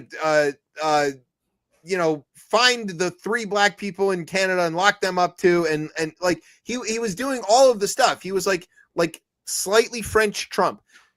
And he had a bit, like a lot of support. They had these trucker rallies where they were blocking up traffic in Ottawa, and like vaccine hesitancy, and keep in mind, this is all like Canadian flavored stuff, right? So when Canadian conservatives are all riled up, they're still not going to let go of their universal health care, and they're still not going to like be like, oh well, we should give handguns to children. They're not going to do those things, but they are going to be like, well, I think that I will strongly consider maybe not raising a tax on forestry for bears, or I don't know what policies they have in Canada. They aren't moose able to vote there? So anyway, Pierre is like all of a sudden caught between like acting like Trump for all this time and Trump talking about like annexing his whole fucking country, and he doesn't have a solution. He doesn't have an answer. He doesn't know how to get out of that. And Carney is like, see that guy? That's Trump. He's the same as the guy who wants to take over your country. And all of Canada was like, oh, hell no. Except they're Canadian, so they're like, oh, hell no. I'm sorry. No, they're Canadian, so they don't say hell. They say H-E double hockey sticks. H-E double hockey sticks. That's what they say, obviously. No, Canadians cuss a lot, actually. They love to cuss. In Quebec, they were like, tabarnak, and then, so also if you ever run into a Quebecois and get them to try to pronounce the word tequila, it's very difficult for them. They can't seem to say tequila, and you'll never know what they're ordering. It's hilarious. Come with me to the curling club, and when I'm working the bar one time, you'll see what happens. But all right, so Carney like swings this, and he wins the election, and he wins not with a giant majority or anything, but he wins, pretty substantially, handily. He was supposed to lose by 20 points. He won. Yeah, right. So that's the story. It's not just that he won; it's that he swung the vote by 25 points in favor of the Liberals, and this easy slam dunk, again, since it's Canada, this easy open net goal becomes. I don't know. Some of the best dunker was in Toronto Raptors, right? Yeah, Vince, but he wasn't Canadian. It's not like Drake is out here dunking. Well, maybe on some of those kids. Getting dunked on. Anyway, oh god. Anyways. I didn't like myself for that joke. But yeah, so after missing the easy open net, they Carney's in charge now. He's still in charge. He's continuing being a prime minister. So hooray, I guess. We still can't run there. Like, they're not accepting refugees yet, but yeah. And I wonder as well too, it'd be interesting to see what their newfound Canadian because I never thought of them to be like heavy into nationalism, but it does feel that is shifting. Canadians are nationalistic in comparison to places. Like, they really don't like being mistaken for Americans, for example. When they're traveling overseas and people hear their accents, they don't know any better. They go like, oh, well, American. They're like, Canadian. Even though everybody is technically American. Yeah, but they say North America. They don't call us America. They call us the States. They should, because it's disrespectful that we've been able to take over America, because America is a specific. I don't know. I kind of like it, but anyway, 3 continents. Yeah, what are we talking about, man? It's insane. Whatever. All those other kinds of Americans. But they're pretty like pro-Canadian. And you might not really know it, but like their economy is pretty nationalistic. Like, they've got all these dairy tariffs and stuff to like protect their own industries. And they're sort of quirky about like certain things. Like, they all have to learn French, even though none of them likes it. And they love their anthem, despite the fact that they're willing to change the words to the damn thing. Like, couldn't imagine Americans being willing to change the words to the Star Spangled Banner. And maybe that's our problem. Yeah, that is a problem. I'm not saying we should. The same thing with the Constitution. Maybe we should rewrite it. New constitutional convention. Just maybe not open up that can of worms. Not right now, obviously. I don't know though. Like, eventually it's going to have to happen. Well, when we split and make new country, yeah. But that's or bring back the country that we had, and we have to redo it anyways. It's there for a reason. The mechanisms are in the Constitution for a reason. Okay, you're right 3/5 of the time. So let's not get that. I don't want to take that risk. These fucking MAGA guys can't like safely administer parking meters, and you're gonna let them. I blacked out.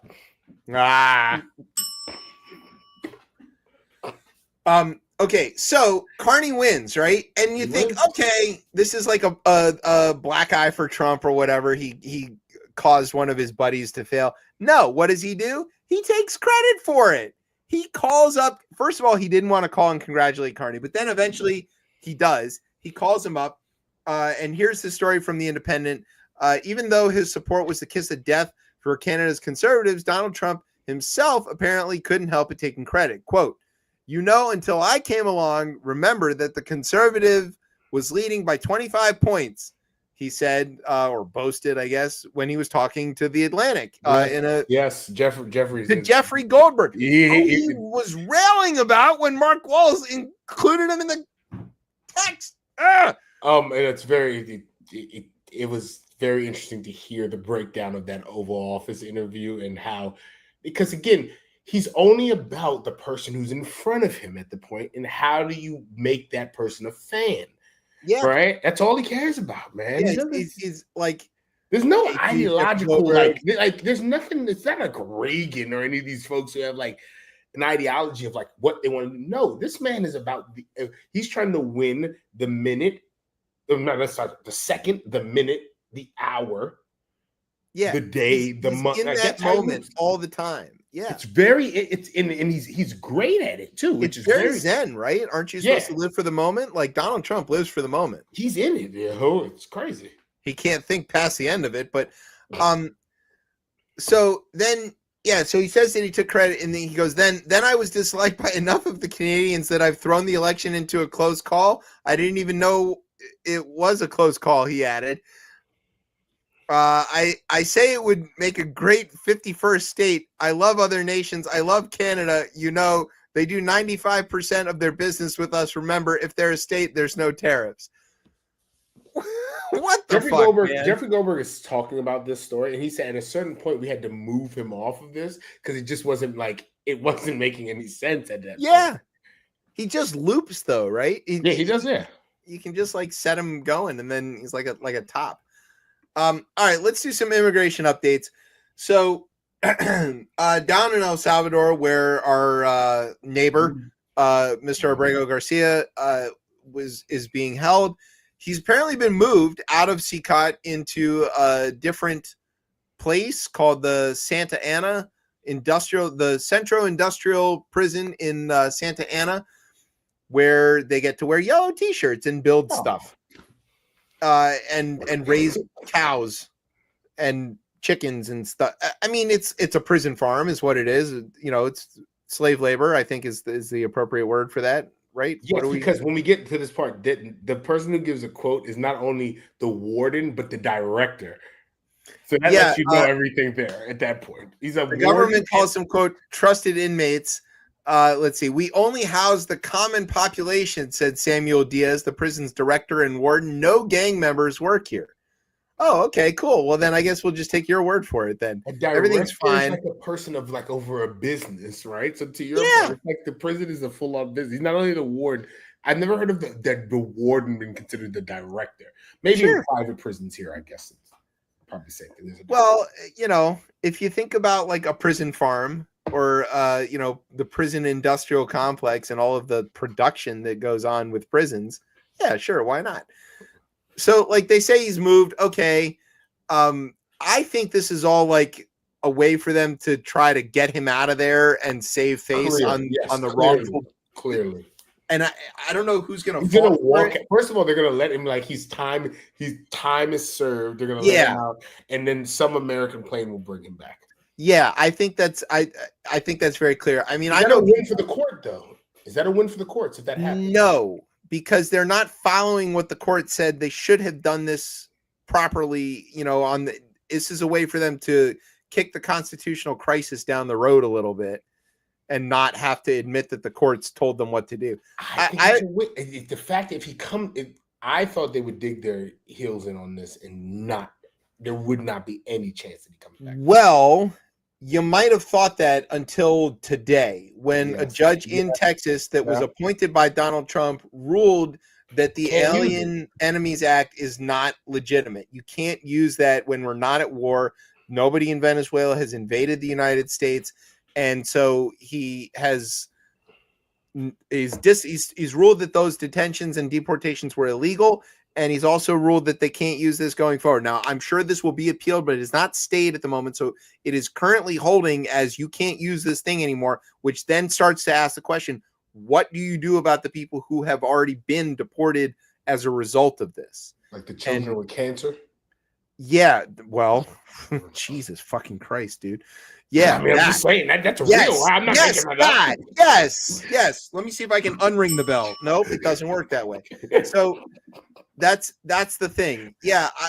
I mean, we have to see where that goes. A lot still to be adjudicated on that, but yeah, I think that, I mean, I was talking to somebody today who is like, this guy, you know, Abrego Garcia is not the poster child that you might want him to be, or at least so some people think. I'm not totally sure about that. I think that's because people have super misinformation. I was told that as well. And when I did the research, before I was knee deep into this, I didn't have much. And it's like, before our last show, actually, when we were talking about this, I was like, well, no, he's clearly the poster child for this because, number one, even if you think he's a gang member, right, the due process still needs to happen.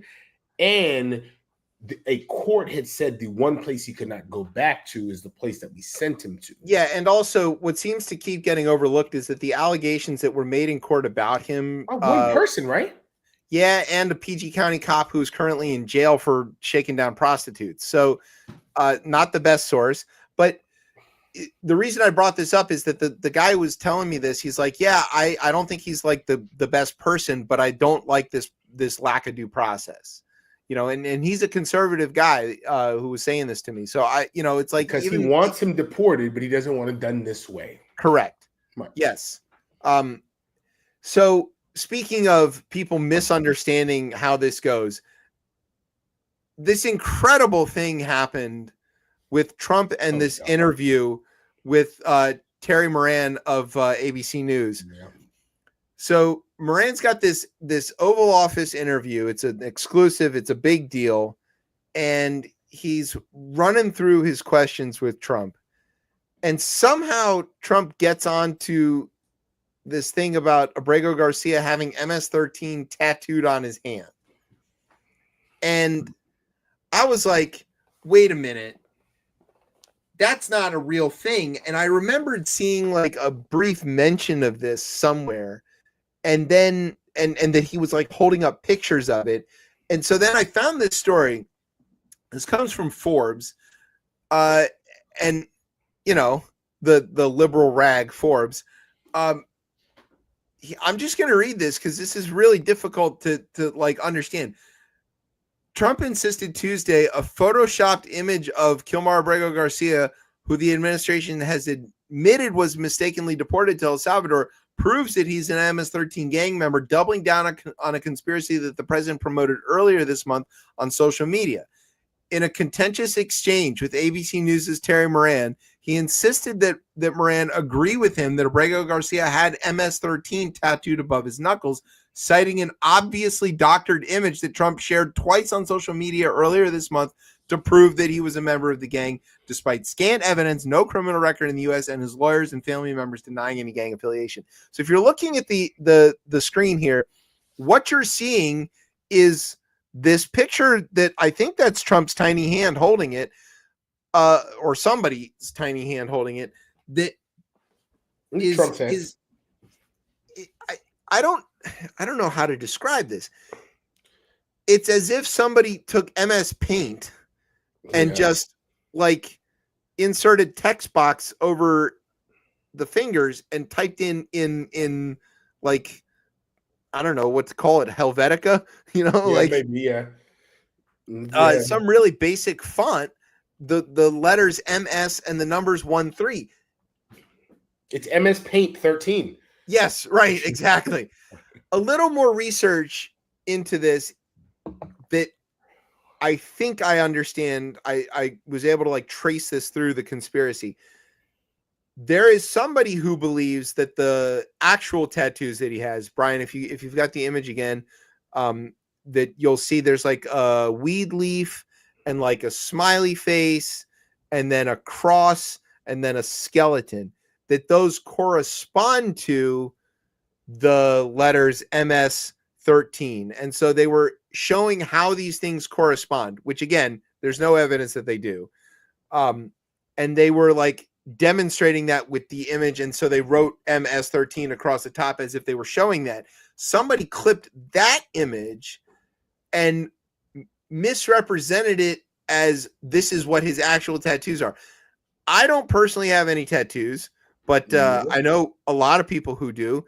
None of them are that clear, and they don't look like that. That's not what a tattoo looks. It doesn't float above your skin, for example. So I was shocked that anybody would be dumb enough to fall for this, let alone if you're like Trump's people, how are you letting him repeat this? You know he's stupid enough to fall for it. You can't let him see that, right? I mean, don't they say that in there? It's like if Trump thinks it's that, then that's what they believe, right? Like I think it's kind of that's in the sense, right? Like I think that's what his advisor and the staff like. Are they going to go challenge this? No. Why yeah, no, they're not, right? So once your leader says it, it's gospel truth, even if it's ridiculous. We've seen this with Stalin with other people like this. Sure, yeah, same thing. This is just stupid Stalin. I told you. It's always that. It's just stupid Stalin. It's stupid always Stalin. The one thing I think we'll look back on in 50 years, we'll be like, oh my God, thank God it wasn't a smarter individual who figured this out. I swear that is how we look back on this. Like, whoo, imagine if this person actually like if they had like a belief system. This guy's in a belief system, which might be the only saving grace, but we're gonna feel a lot of pain. A charming, charismatic, funny guy, which he is. He is that. He's all those things. Those are all true. Who has a belief system and a radio show co-hosted by a guy called Tez. Like it could be that. It could be that. It could be that. It could be that. Well, but we already have the blueprint now, and all the norms are gone. You are the only one standing between me and my benevolent dictatorship. I'm gonna be Mike Pence.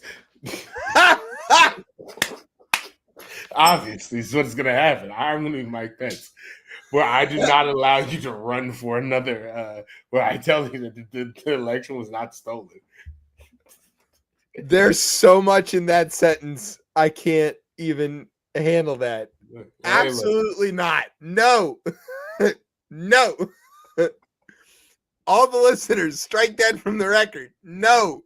It's on. It's live. Will be the clip. Oh my God. This will be a clip game for real. Just hanging around on that one, huh? There you go. Ding. The rope-a-dope. Oh. Don't let mother know. It's a thin white string between love and hate. Just flying right out there, huh? Yeah. I don't like any of this. What's the opposite of proud? I'm ashamed of us. I'm proud and ashamed. I think that's the word. Proud shamed.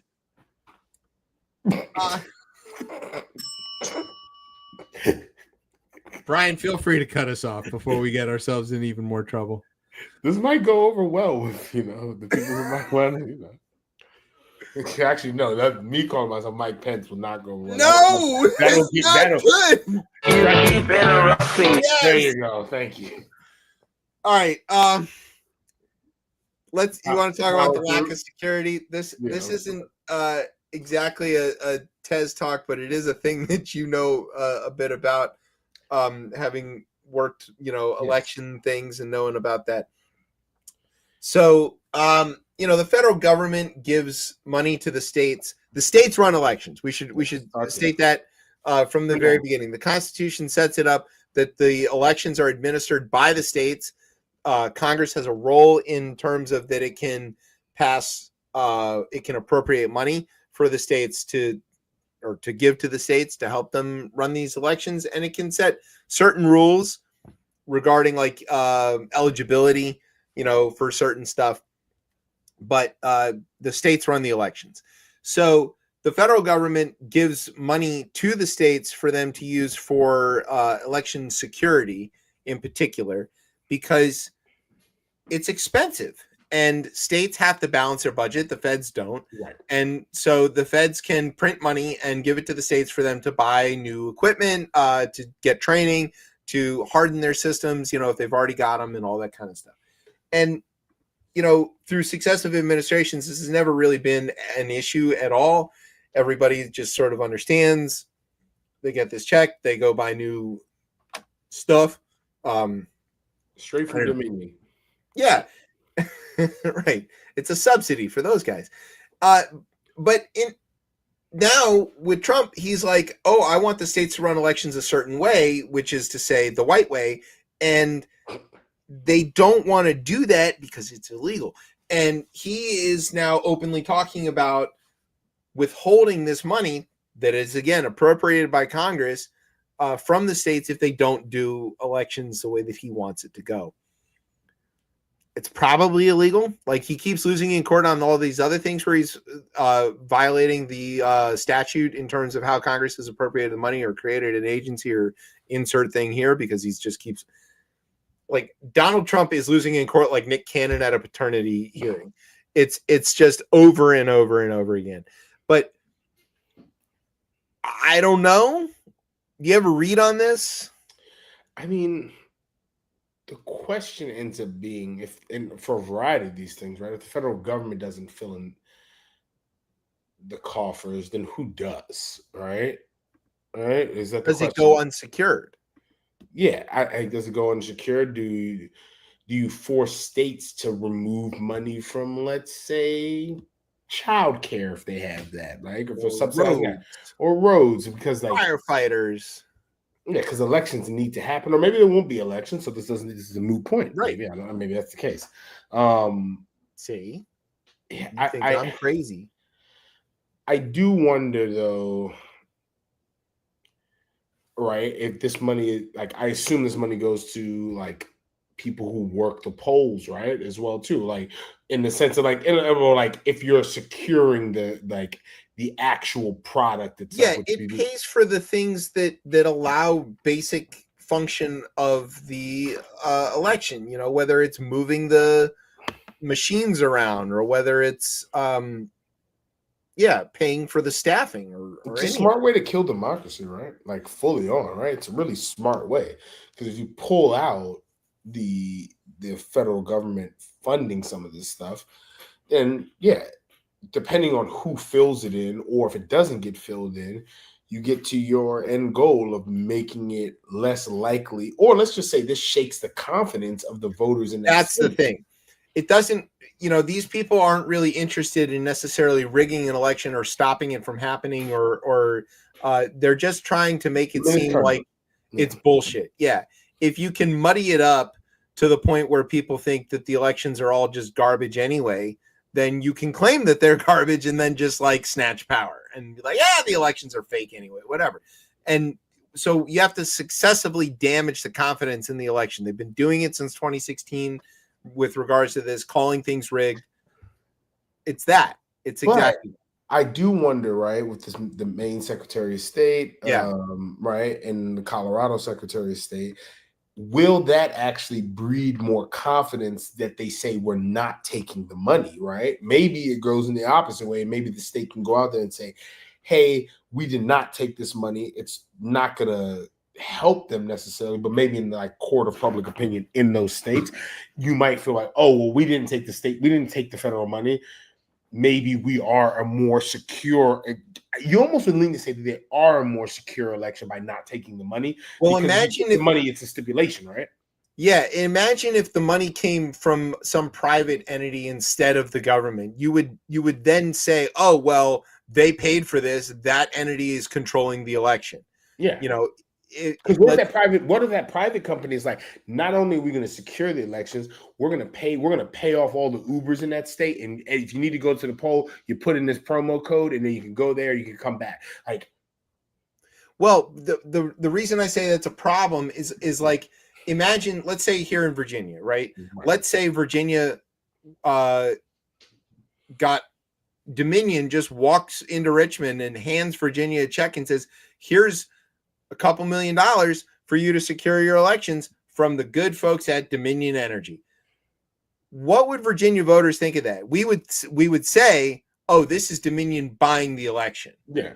Okay, so if the Trump people are malevolent actors in the first place, and they say this money, we have to give you this money, but it comes with our stipulations on it, you might think, oh, if you take the money, like Trump's buying the election, he's rigging the election using federal dollars, but under his control, to buy the election. So you might not trust it, in which case Maine and Colorado look smart to not take the money because they're saying we're not going to be beholden to this guy. On the other hand, like what you were saying is like, is there a room for philanthropy to come in and sort of fix this? How could they do it without looking like they're trying to put their thumb on the scale? Bloomberg come in and do some shit like that, right? Yeah, but then people would say, "Oh, well, it's Bloomberg's election; he's buying it." He's got an agenda. Is there like a completely neutral actor that could give the money? And that's no. The answer is no, and that's what the federal government's supposed to be. Is like when it comes to these kinds of things, the neutral actor that just says like this: we don't have a dog in this fight. We're just paying for the security. But now they're not. And let's just say now that let's say that one of the like unintended consequences of this is long lines, right? We already have issues with some states have huge issues with their elections. Maybe states that didn't have issues end up having new issues with that. And then that does, again, go back to the initial thing. And not to mention turnout. You've got all these states where the MAGA people damaged a bunch of machines, in their quest to prove the drop boxes and so there's like a lot of like actual repairs and infrastructure that needs to be rebuilt and paid for. So like we're only talking about $15 million. It's not a very large amount of money when it gets distributed to all the states. I mean, like here in Maine, for example, it's $273,000. It's not that much money in terms of like what it can buy, but it's just sort of indicative of like, using the levers of the basic function to advance a political agenda. It is literally weaponizing the government, which is the thing that he said he wasn't going to do. Every accusation is an admission by these people. Correct. This goes on. This one's called This Ain't Good. Two members of Elon's Doge were given access to a couple of important networks. Their names are Luke Ferrator and Adam Ramada. They couldn't get Adam Holiday in because cost too much. Luke Ferrator, by the way, is 23 years old and was an intern at SpaceX. He's never actually had a job.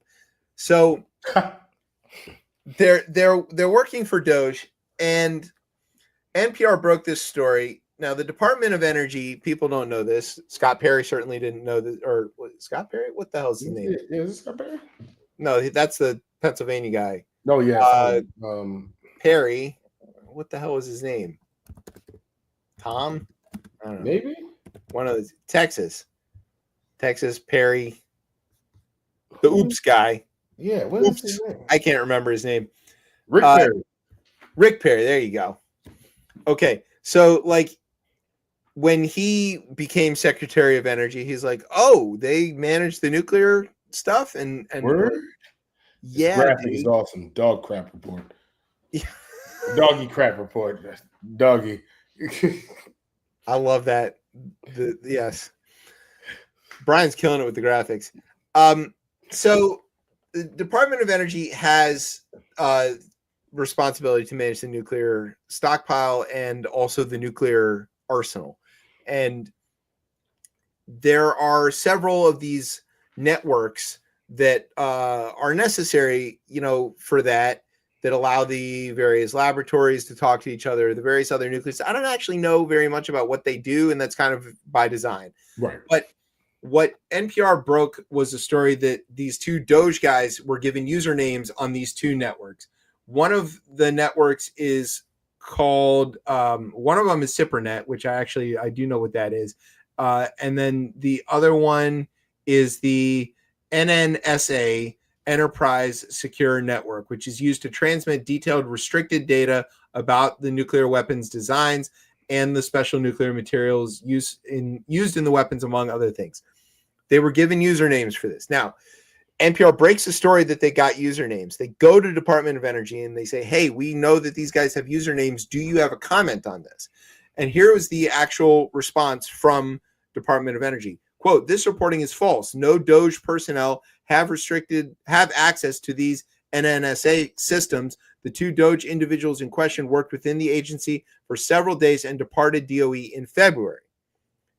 Which I don't necessarily not believe, because the way this operates is that that person might have been told or thought that that is not the case. Correct. Later, right, in a second statement later Monday evening, the spokesperson clarified that the accounts had been created, but said that they were never used by the Doge staffer. Quote, DOE is able to confirm that these accounts in question were never activated and have never been accessed. I need a picture that says never have signed in. Like in all these type of accounts and things like that, you go into an admin portal. If that is the case, there's going to be something that says this person is never signed in. If you're going to say that, I need proof of that. Here's the thing, right? I talked to some people I know who have a lot of experience in these types of networks, and some of them even have access to some of these networks.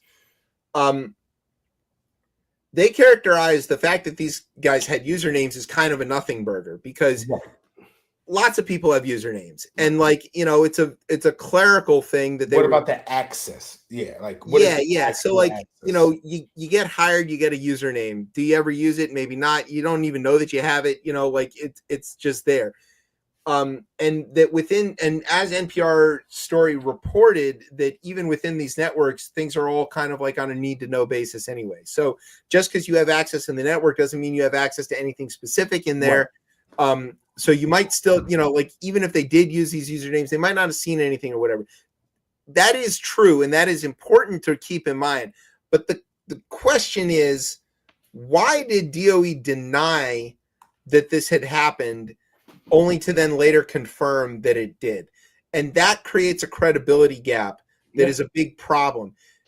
And I work for a big company where we get asked questions that we don't know the answers to pretty frequently. Easily say, I'm not sure. No comment. We say all the time, I don't know. I'll go find out and I'll get back to you. That could have been a legitimate response to NPR, and especially if they were able to get confirmation that yes, these guys did have but never accessed anything. They could have said that, but they didn't. And it might be a nothing. This could be nothing. And there's legitimate reasons why auditors might need access within systems that they're auditing. Totally fair. But why did they lie about it? And that is, or why did they misrepresent it? I don't think, maybe lie is not the right word. Why did they claim categorically this is false instead of saying we don't know? And the whole Doge thing, right, is a data grab, right? This whole thing is, that's all it's been about. And it'd be interesting to see how this comes back to fuck us later. Well, all of this stuff that they're seizing is 100% going to pop out on the other end, having been sold. There's no way I believe that the Doge people have, proper intentions in mind. Again, to our discussion about like trust and faith, like security clearances, especially young people who really don't have much of a background at all, it's easy for them to get a clearance because they haven't done anything wrong. They haven't done anything at all. And like, for the most part, when you have junior staff who get these clearances, you're all the people that vouch for them are like, yeah, well, because of course they want to do the right thing. That's why they got this job and they did all that. But that's not why these guys have this job. Not at all. they're not planning to make a career working at DOE. They're in here to get their money and get out. And so like, you know, the reason clearances work is because the people who get them want to keep them, or they want to, you know, they want to continue to do that kind of specific work. But it is totally possible to get a clearance, get access to something, and sell all that stuff right away if you never have any intention of like persisting in that career or like being legal again, right? If you're gonna fly to Malta and disappear, you might do something like that. I mean, look at that guy Teixeira, you know, he got access as a National Guard member, and then like shared it to all his buddies on his stupid gamer website or whatever, you know, or Snowden or any of these guys. So at least with those, right? Which again, we can go back and forth around the free speech and like the government like protecting secrets, this, that, and third. But even specifically with Snowden, right? To share maybe not as much, but maybe some is that, I mean, what is it? Chelsea Manning as well, right? I think it's another one, right? Like the idea was that they felt the government was doing something wrong and they felt that they wanted to put it out there. This is not the case. No, right? no. These people aren't motivated by any kind of ideal at all. They're motivated by their names are fucking big balls. Okay. Come on, like, all right. Fucking Reddit username. Yeah, it's not these guys they're not driven by virtue. Let's just say. Speaking of people who have no virtue at all, RFK. Why are you talking about me? Yeah. So this segment is called the RFK Murder Tour. Now, I want to be clear when I say that, I mean it's because RFK is killing people with his policies.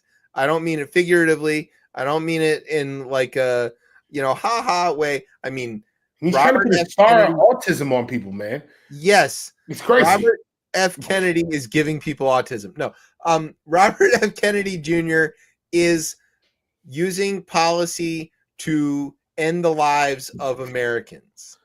And nominated by the one president who did the most unthinkable thing with a vaccine, which is put it out in 10 months. Yeah. Well, I don't know. It's still baffling that the man didn't lean full into that and be like, I saved the country. I saved the economy. If he wanted to be on Mount Rushmore, that was his chance to do it. Another 4 years, and he could have ran into the sunset as well, too. He would have got canned because the inflation was still hit, because they would have still printed money. But he could have still left at a 2-year term. There was a way to do this. Yeah. Can't get out of his own way. Crazy. So here's how Bobby Jr. is killing people.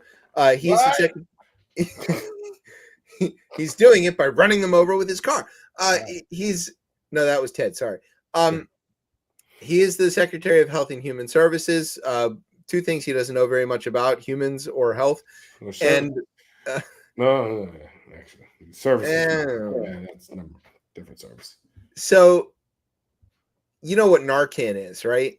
Oh yes, Narcan is the life-saving drug that, you know, when people overdose, they can go ahead and the idea would be that actually the way opioids have ravaged the United States is that anybody should have access to that, so that if someone is overdosing on the street, you could give that to them and prevent them from dying, which is a person who looks at the crack epidemic, which obviously still tragic, didn't kill people the same way, but so there was nothing that was brought out though to be like, oh shit, crackhead is overdosing, let's stop and help him.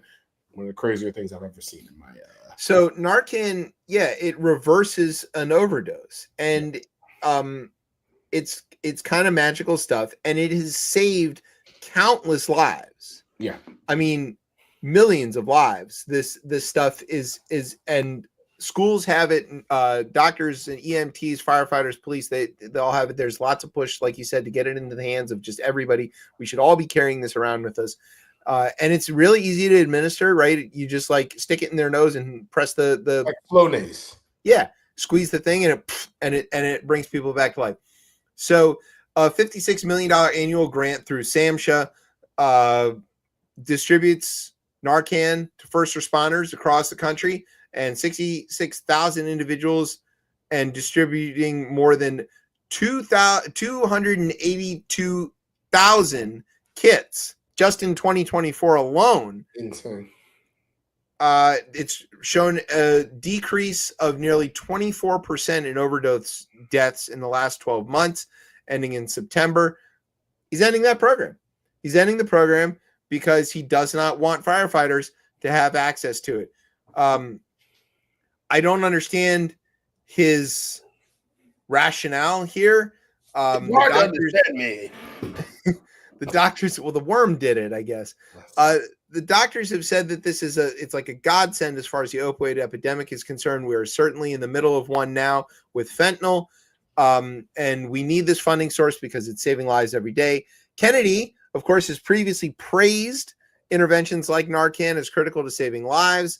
He now frames the crisis as one requiring deeper spiritual, societal change rather than relying on nuts and bolts medical solutions. What a cross to bear. Ha! Yeah, I'm surprised he didn't go to Dallas to make this announcement. Maybe he should. It's just to bring up another thing about like opioids and math. I don't know if you saw Pam Bondi was out here talking about that they've intercepted 22 million fentanyl pills. And she says that has saved 119 million American lives. It's like a third of the country. Just as many as the Sackler family is killed. Yeah. Oh. So, yeah, and she had some other stat that was like 250 million. So, like, I think that's like only 300 million people in this country. There's only 350 million people in the country. So, by Pam Bondi's assessment, the 22 million pills that they took off the street were about to be all split up into about 5 pieces each and given to everybody who could get their hands on them and kill them all instantly. But because they seized them, a third of the country is safe. I know I'm safe. Thank God for Pam Bondi. 2004, Luke McCown. He's still playing, I think. Yeah, I think so. Yeah. All right. Bobby Kennedy Jr. intends to shift the way that vaccines are tested. This is a great one. So normally, right, when you have a new vaccine for a thing that has never been out, you test it by having the vaccine and a placebo, right? That's sort of like standard medical practice. You give some people the vaccine, you give some people the placebo, you track and see how many people get sick with the thing or whatever. But when you've got a functional vaccine that you know works, it's already been tested, but you're making a change or you're getting the next strain, like the COVID-19 vaccine or the flu. Yes, exactly. Things that you know work, it's not ethical to give out placebos. No, because we know it works. Yeah, because you've got something that you know works. So what you do is you give like different versions of the thing that you know works and then launch your study by collecting the data of those sets of people. But you don't ever give people a saline shot and tell them that it's a vaccine when you have the actual vaccine available. Like ever. Because unless I'm in charge. Yeah, right. The idea of the placebo is that there are people who believe that some of the responses to medication are psychosomatic, that there's no chemical reason, that it's sort of in your head anyway. But that's not really the case when it comes to like viral treatment of vaccines. It's something that you can measure, in the bloodstream or whatever. So, but Kennedy, he's like, yeah, all new vaccines will undergo safety testing in placebo-controlled trials prior to licensure. A radical departure from the past decades, said a spokesperson at HHS. Yeah. Vaccines for new pathogens are often tested this way, but for well-known, well-researched diseases such as measles and polio, public health experts say it makes little sense to do that and can be unethical because the placebo group would not receive a known effective intervention. Like 2005, Charlie Fry. Yeah. So he's out here killing people. I mean, it's only in 100 days, though. This is more to come. Yeah, he's going to kill a lot more people. Have the day you voted for, especially in West Texas. Again, he nominated anti-vaxxer after creating the most effective vaccine we've ever seen. Well, and then he tells people not to take. I mean, like it's just an easy win, man. Like he could have went like it's almost like it will always. I will be in the climate refugee camps, telling trying people to figure this one trying out. to figure this one out, and telling people the story about this. It'll be like doesn't make any sense, but hear me out, y'all. A man created a vaccine with his administration and then told everybody not to take it. A man he saved millions of lives. An American president got help from Dolly Parton to create a vaccine that ended a worldwide epidemic and takes no credit for it. There's not a more American story ever. I mean, I don't know if you could find a way that the vaccine tasted like apple pie and was delivered by a home run hit over the center field fence, maybe. But like, come on. All right. 2007, Brady Quinn. Yeah. Notre Dame. Also Cleveland Brown. Yeah. There you're picking up. Yep. Yeah, but McCowan, I think, ended up on the Bengals and yes, he went to a variety of places there. Yeah. He was drafted by the Browns. Yeah. All right. So this one's called What the Fuck? You know about Virginia, right? It's that place that I live. Yeah, home of the Confederates. Capital. Well, capital Confederates. Not home of the Confederates is the whole Cotton Belt. That's right. Bible Belt. Sorry, down south, deep south. Whatever Yeah, we call them these days. So we have a governor currently. His name is Glenn Youngkin, and in Virginia, you cannot run for governor in consecutive terms, right? So you basically you can run in non-consecutive terms like Terry McAuliffe did, and it was not great. Foolishness. But anyway, so Youngkin he's on his way out, right? We have an election, off-year election coming up this year, and but he still likes to keep his hand in the game, right? Still trying to influence politics here in the Commonwealth. Apart from the exposed titty on our flag that now can't fly in Texas. So they need a lieutenant governor, right? They know who they're going to run as governor. It's Winsome Sears. She's serving as lieutenant governor now. Oh, my fellow Jamaican. She's a Jamaican, gun nut, and a crazy person. And so they needed like somebody to run for the LT position. There's a guy from Springfield named Pat Harity who was gonna run, has a long history in Virginia electoral politics, was like the lone Republican on the Virginia board or on the Fairfax County board for a long time. And he was gonna run, and he was running against this guy called John Reed. And then Pat Harity was like, you know what? This is definitely too much bullshit. I don't want to do this. I'm out. And so that leaves John Reed. He's like uncontested, so he's going to be like, all right, cool. We don't even really need to do the primary. We can just go ahead and start raising money, and he can be the nominee for lieutenant governor in the race in November. But then there was like a bunch of opposition research that came out, which said that John Reed was like doing a bunch of pornos and stuff and like releasing all of these videos or something. They said it was pornographic content. I don't know exactly what it is. Now, if you don't know who John Reed is, you might know that he is, or you will find out that he is a conservative radio host in the Richmond area. He's sort of like Alex Jones down there. And, he's a successful one, and he's good at raising a lot of money, and he yells about, the illegals are coming to but he's also gay as the day is long, and is open about it, right? He's a openly gay right-wing radio host. Right-wing hating radio host. How he's not on our network, I don't know, but very confusing. So the Youngkin team is like, oh no, we want this guy out of the race. Now, Reed is like, this is extortion. They're only after me because I'm gay. They're bigots. which is really rich, right? Yes, it's an interesting path to take down. In a video posted on social media Sunday, Reed said that he had hoped that the Republican ticket would be unified and that he could put the, quote, bigotry and ugliness of last week behind him.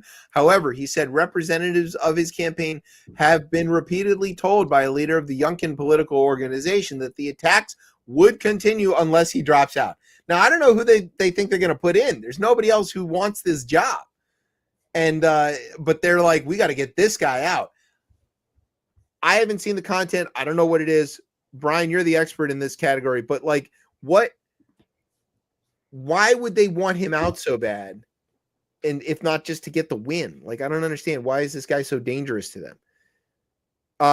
They were told that if I dropped out of the race, that they would purchase the opposition research and the lies and threats against me would suddenly stop. This is extortion and it is illegal in Virginia. I am more outraged now. I have engaged legal counsel to pursue all options against these people, he said. I'm dancing. I mean, cool. Y'all just go ahead and self-immolate, man. That's what you want to do. It's great. Great. It is, yeah, you know, that this is doesn't sound like he'll be winning the election. Yeah. Okay. This last story is called This is the Name of a Real Person. Oh, I have one. Colt McCoy, 2010. Former Washington great Colt McCoy. Sorry about the leg. No, he had the hit. Alex, what's his name, had the leg. Alex Smith. Yeah, Alex Smith had the leg. Colt McCoy got his bell rung. Way too many times. Way too many times. But he was always ready to go. He was always ready to go. Yeah, love the guy. Retired as a Washington footballer. So, you know, wore number 5. I think no, he did at Texas. He wore number 5. When he came here, he had to get a different number because Tressway had that, and then he gave it to Jaden. The new 5. Yep. All right.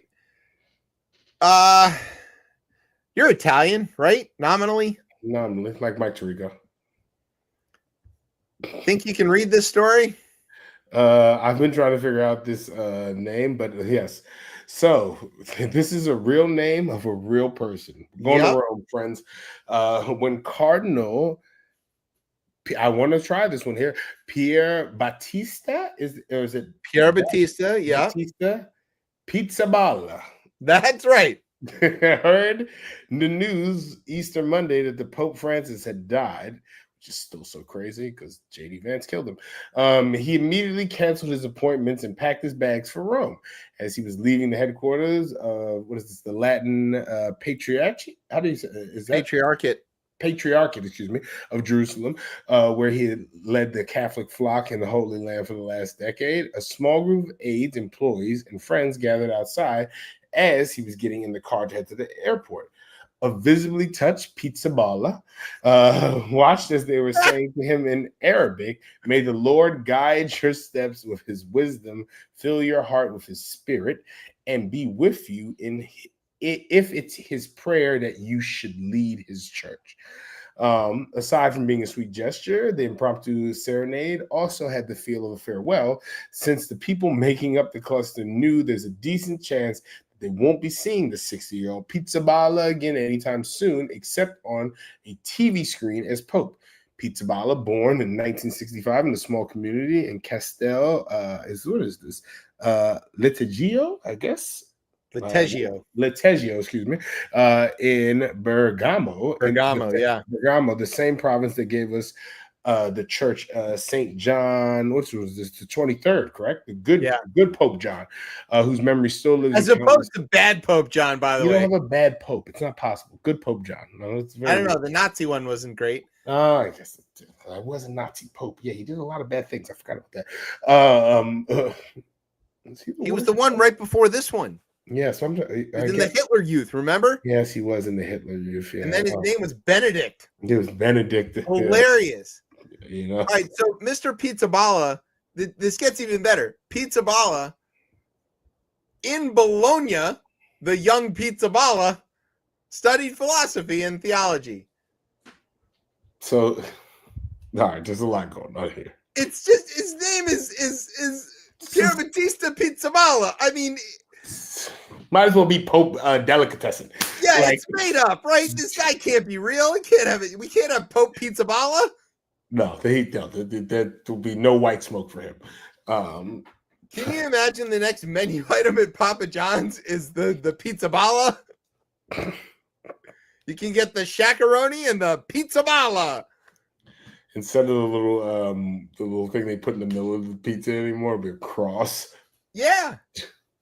I'll take a large with pepperoni and 2 orders of Pizza Ballas, please. 2 pizza ballas. Yeah. I mean, I could go for a Pizza Balla. How did he end up being Pizza Balla? and that it's his last name implies the existence of other Pizza Ballas. There are. I was going to say this is Right? He's got to have parents and maybe some brothers and sisters. What if you married his sister? Would you take her last name? Would you become a Pizza Balla? What if his brother marries your sister? Does she become a Pizza Balla? I mean, it could be Pizza Boli's. Right. I want to be a Pizza Balla. Is there a way to get into the family? I feel like I eat enough pizza to be called a Pizza Balla. Exactly.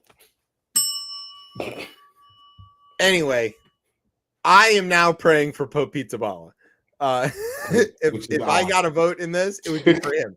I don't know what his policies are or where he stands on anything, except that his name is Pier Battista Pizza Balla, and I need a Pope Pizza Balla in my life. You know, Catholic Church has never been one to not have the dough. They got the cheese, man. You got the cheese, man. Yes, just get a little slice of the Pizza Balla. There you go. I know where the next Domino's is going to be. In Rome. In Rome. That's the guy. Look at him. He looks like a Pizza Balla. He looks immediately. He's a Pizza Balla. Actually, it's if clear. you were like making up the name of a fake mobster, hey, what are you doing, pizza. Tony? Hey, Pizza. Tony Pizza Balla. You know, like. Well, you called him by his full name. You just called him Yeah, Pizza. no, we don't do that. We're sorry. You know. Did you talk to the guy about the thing? You mean the Pizza Balla? Yeah, you know. 2012, Brandon Whedon. Pizza Balla. Anyway, we're coming to the end of the show. It's very funny. Thanks to our radio partners, the newly once again funded Radio Free Europe. They got their money back after a court challenge. Bandcamp, don't forget to check them out. Tomorrow is like all the dollars go to the everybody. No, it's the Bandcamp Fridays. It's Bandcamp. They don't do it every Friday anymore, but they do it like I think it's first Friday of the month. So Bandcamp Fridays tomorrow. Go buy your records. Impulse Count Fifth got a new record out, by the way. Go get it. Let's see. Of course, ABC News. Shout out to J. Scott Smith and his new job back at Detroit Channel 4. Yes, watch him. We're just so proud of him. Thanks to NOTN for keeping us on for another week, maybe. Don't know. Thanks to our home on the interwebs, coplaymedia.com. And thanks, as always, to our family here at Beltway Radio for making us sound as smooth as RFK's voice. What do you mean? Right. If you think that, we shouldn't make fun of him except that he's a reprehensible person, so it's therefore okay. Right? It's like he made fun of himself. Right. The worm did it. All right. Where can everybody get you on the social medias? 2014, Johnny Manziel. You can find me on Blue Sky at DC Cortez. All right. You can find me and the show on the Twitter at ChipChatRR. You can find us on Facebook or Instagram at RipChipChat. And you can, of course, find me predicting the future on Blue Sky at Chef Chip. I'm bound to get it right eventually. And you can, of course, catch us every Thursday night here on Beltway Radio and beyond. I'm Chip. That's Tez. Somewhere in the back is Brian. You've been listening to Chip Chat on Beltway Radio and beyond. 2017, Deshaun Kaiser. Ooh, yes. Not Deshaun. Deshaun. No. Sorry. We got so